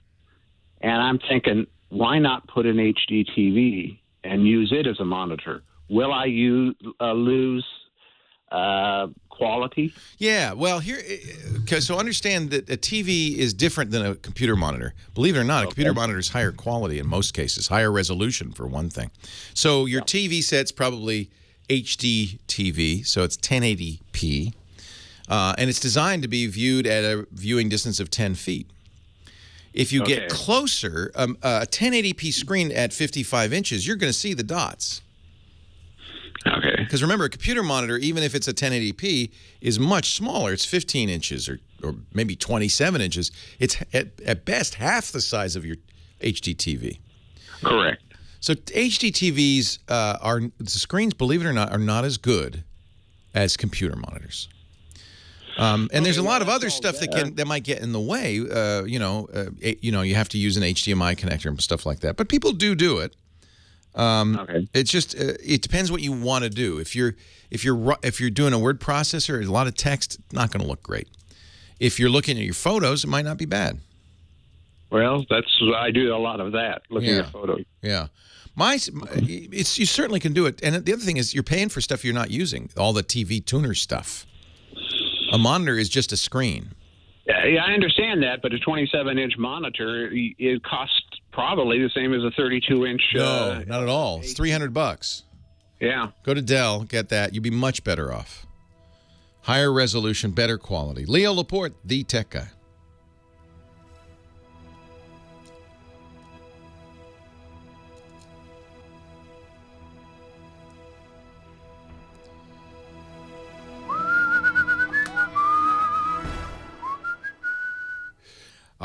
Well, that's exactly the thing. That's what's going to go on Dick's grave when in his epitaph will be Dick DeBartolo. He was built to perform. He is that's good. Our Giz Whiz, and also Mad Magazine's maddest writer, and joins us each week to talk about gadgets. Hi, Dickie D. How are you, sir? You getting all set for the big holiday? I am. I'm so excited. You know, after, of course, this week is coming up is Christmas. We're in the middle of Hanukkah right now. Are you lighting the candles in your menorah? I am. We actually looked into getting a giant menorah for the studio window. They're expensive. They're thousands of dollars. So, I thought you said manure. I put a shovelful on the windowsill. I'm so No. sorry. No. Oh, okay. Yeah. And then, but our New Year's Eve party is going to be amazing. We're doing this is on our podcast network, TWIT, TWIT. It stands for This Week in Tech. And we did this last year. It was so much fun. We're doing a 24-hour New Year's Eve party.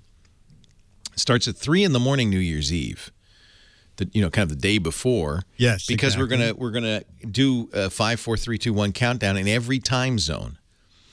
And, Nice. and we're almost fully booked now for all the time zones. The first time zone is New Zealand, and we're gonna have somebody from Queenstown there, and then we go to Fiji. But we have a couple of missing things. But I think we're going to get most of the time zones, and we're raising money for UNICEF. So it's going to be like the Jerry Lewis Telethon plus a marathon broadcast. And are you going to be doing anything on the show? Yes, I'm doing. It may be a surprise to you, so I won't Don't tell you. me. But I am. It'll be a surprise. No, I'm not. I look forward to that. I'm doing like a half hour or something, and then I believe they're coming here for midnight in New York City. Oh, that'll be fun. We're going to. They asked me to do midnight in Holland. I said, doing New York and New York City is going to be easier. They said, oh, okay. It's going to be. I am so excited. And yeah, they're trying this year to surprise me, to keep me awake because I have to stay up all 24 hours. So they're surprising me. But I did find out that we are having a gospel choir. And because they asked me what songs do I want, and I picked all my favorite songs. I am so excited. Oh, that's going to be great. They're going to do the Rolling Stones. You can't always get what you want. They're going to do. Nice. It's going to be so much fun. Wade in the water. It's going to be so much fun. Anyway, if you are, the reason we did this is because the Rockin' New Year's Eve ends. See, you wouldn't know this, but in California, it ends at 9 in the evening because it's midnight New York time. The ball drops. Ryan Seacrest goes home. It's over. And then you have to watch old movies for 3 hours till midnight here. And I realized, you know what? This world is way too centric, New York and LA centric on our media headquarters. This is a big world we live in. So we decided, because we're an international podcast network, we're going to have people from all over the world, and we will celebrate the arrival of 2015 from the beginning to the bitter end, which is in I could run down to Times Square and pull the ball back up again in Would those you? 3 And hours. I'll try that. Just raise I'll try it, that. and then we'll have our own ball drop. Okay, good. So what do you got for us? I have a neat little gadget. Originally, this guy started showing me this fitness band, and I said, "Sir, no more fitness I have seen bands." every band. And he said, "Have you seen one that does this?" And he pushed a little button, and the display on the fitness band popped out of the band, and it becomes a Bluetooth earbud for your cell phone. Wow. So I said, this actually is very clever because a lot of people wear fitness bands and they carry a Bluetooth headset. Yeah. But the headset, is in your pocket or in your backpack. And this way, it's right on your wrist. And it comes with 3 different fittings for the ear. But no matter which one of them you fit, when you put it back in the band, it looks like you're carrying a regular fitness band. And it does sleep cycles and sleep quality. It does, steps and calories. It's Bluetooth. It's NFC. And it has a little OLED display. So it's very clever. How cool is that? It sounds great. It's called TalkBand. TalkBand. TalkBand. And it's water resistant and dust proof to the IP57 standard, which I think is 3 feet for 30 minutes underwater. Oh, this is made by Huawei. And it runs, he said, usually a week on one charge. Wow. And $129.99, so it's pretty much in the range of just a fitness band. Now, it looks a little like the Microsoft Surface Band. It's kind of flat where the band is. Have you worn it? Is it comfortable? No, I did not wear it. This was at a at a press event, and but I had him pop the little ear, the Bluetooth earbud thing out. I thought it was very clever. Yeah. 2 for 1. Well, this is a giant Chinese phone maker, Huawei, that have been making some of the most interesting phones out there. Not well known in the U.S. Absolutely. They do a line of TVs. They do a lot of stuff. Yeah. Dick is at gizwiz.biz. Is just a couple of weeks left to play the What the Heck Is It contest, a chance to win an autographed copy of Mad Magazine by either figuring out what this close-up picture of a gadget's of or making up something crazy. And either way, you could get an autographed Mad from this guy right here, Mad's Maddest Writer. Gizwiz.biz. Time for another call. I think our last call of the day comes from Tom in Warren, Ohio. Hi, Tom. Yes, Leo from chilly 28 degrees, Warren, Ohio. Yikes. Is it snowing yet, or... No, we had a little snow the other day. I had a guy coming out to put an antenna out, but I told him, I said, my roof has got snow and ice, and I don't think you want to go. I don't think you want to go. Can you imagine? What do those guys do during the winter? I mean, that's the last thing you'd want to do, get up on a roof. Yeah. There's still a few guys over here put antennas up. Anyway, I was going to ask you about a Pebble watch. And oh, good. Actually, Dick's here, too, and he's used the Pebble. What do you want to know? I was wanting to know whether I should go ahead and get one of those or just wait for the Apple Watch, because I use the iPhone all the time. And so you're right, because the Pebble is one of the few watches that works with the iPhone right now. All these Android Wear watches require Android. I would wait if you can. The Pebble watch is really first generation. And while it's got its very strong adherence, people love it, and they've, the new Pebble steel, and they've improved the looks a lot. I just feel like it's a little out of date. Dick, have you used the Pebble watch yourself? I only saw it at CES and wore it for like 20 minutes, so I don't know much about it. We have a few people here who still wear them and love them. The Apple Watch is $300 though, right? $349 is the cheapest. And that's for the low-end one. They're going to do a stainless steel one, which we expect will be closer to $1,000. And then nobody knows what the gold one's going to cost, but people are saying already, if it's gold, it's $5,000 or $6,000. So, yeah, I'm going to have to buy a $350 watch. I'm not looking forward to it, I got to say. I love Android Wear. To me, this is exactly what you want a smartwatch to be. It's mostly watch. I'm looking at it now. I get the day, date, the battery life, the weather, but I also see there's breaking news in the New York Times. I can slide it up and read it, and then I can swipe it away, and it goes out of the way, and it's gone. When phone calls come in, my wrist vibrates, and I can see who's calling. It's simple. It's complete, and as far as I am concerned, it's exactly what a smartwatch should be. We're going to have to wait and see what Apple does. I'd say wait. Leo Laporte, the Tech Guy. Well, that's it for the Tech Guy Show for today. I'm Leo Laporte. Thank you so much for joining us. Don't forget, the Tech Guy is just the tip of the iceberg. We do nearly 30 shows now on the Twit Netcast Network, and you'll find them all at twit.tv. We talk about Windows on Windows Weekly, Macintosh on Mac Break Weekly, iPad on iPad Today. You get your daily dose of tech news from Tech News Today, and our weekly roundtable show, This Week in Tech. It's all at twit.tv. And I'll be back next time with another great Tech Guy podcast. Thanks for joining me. See you next time.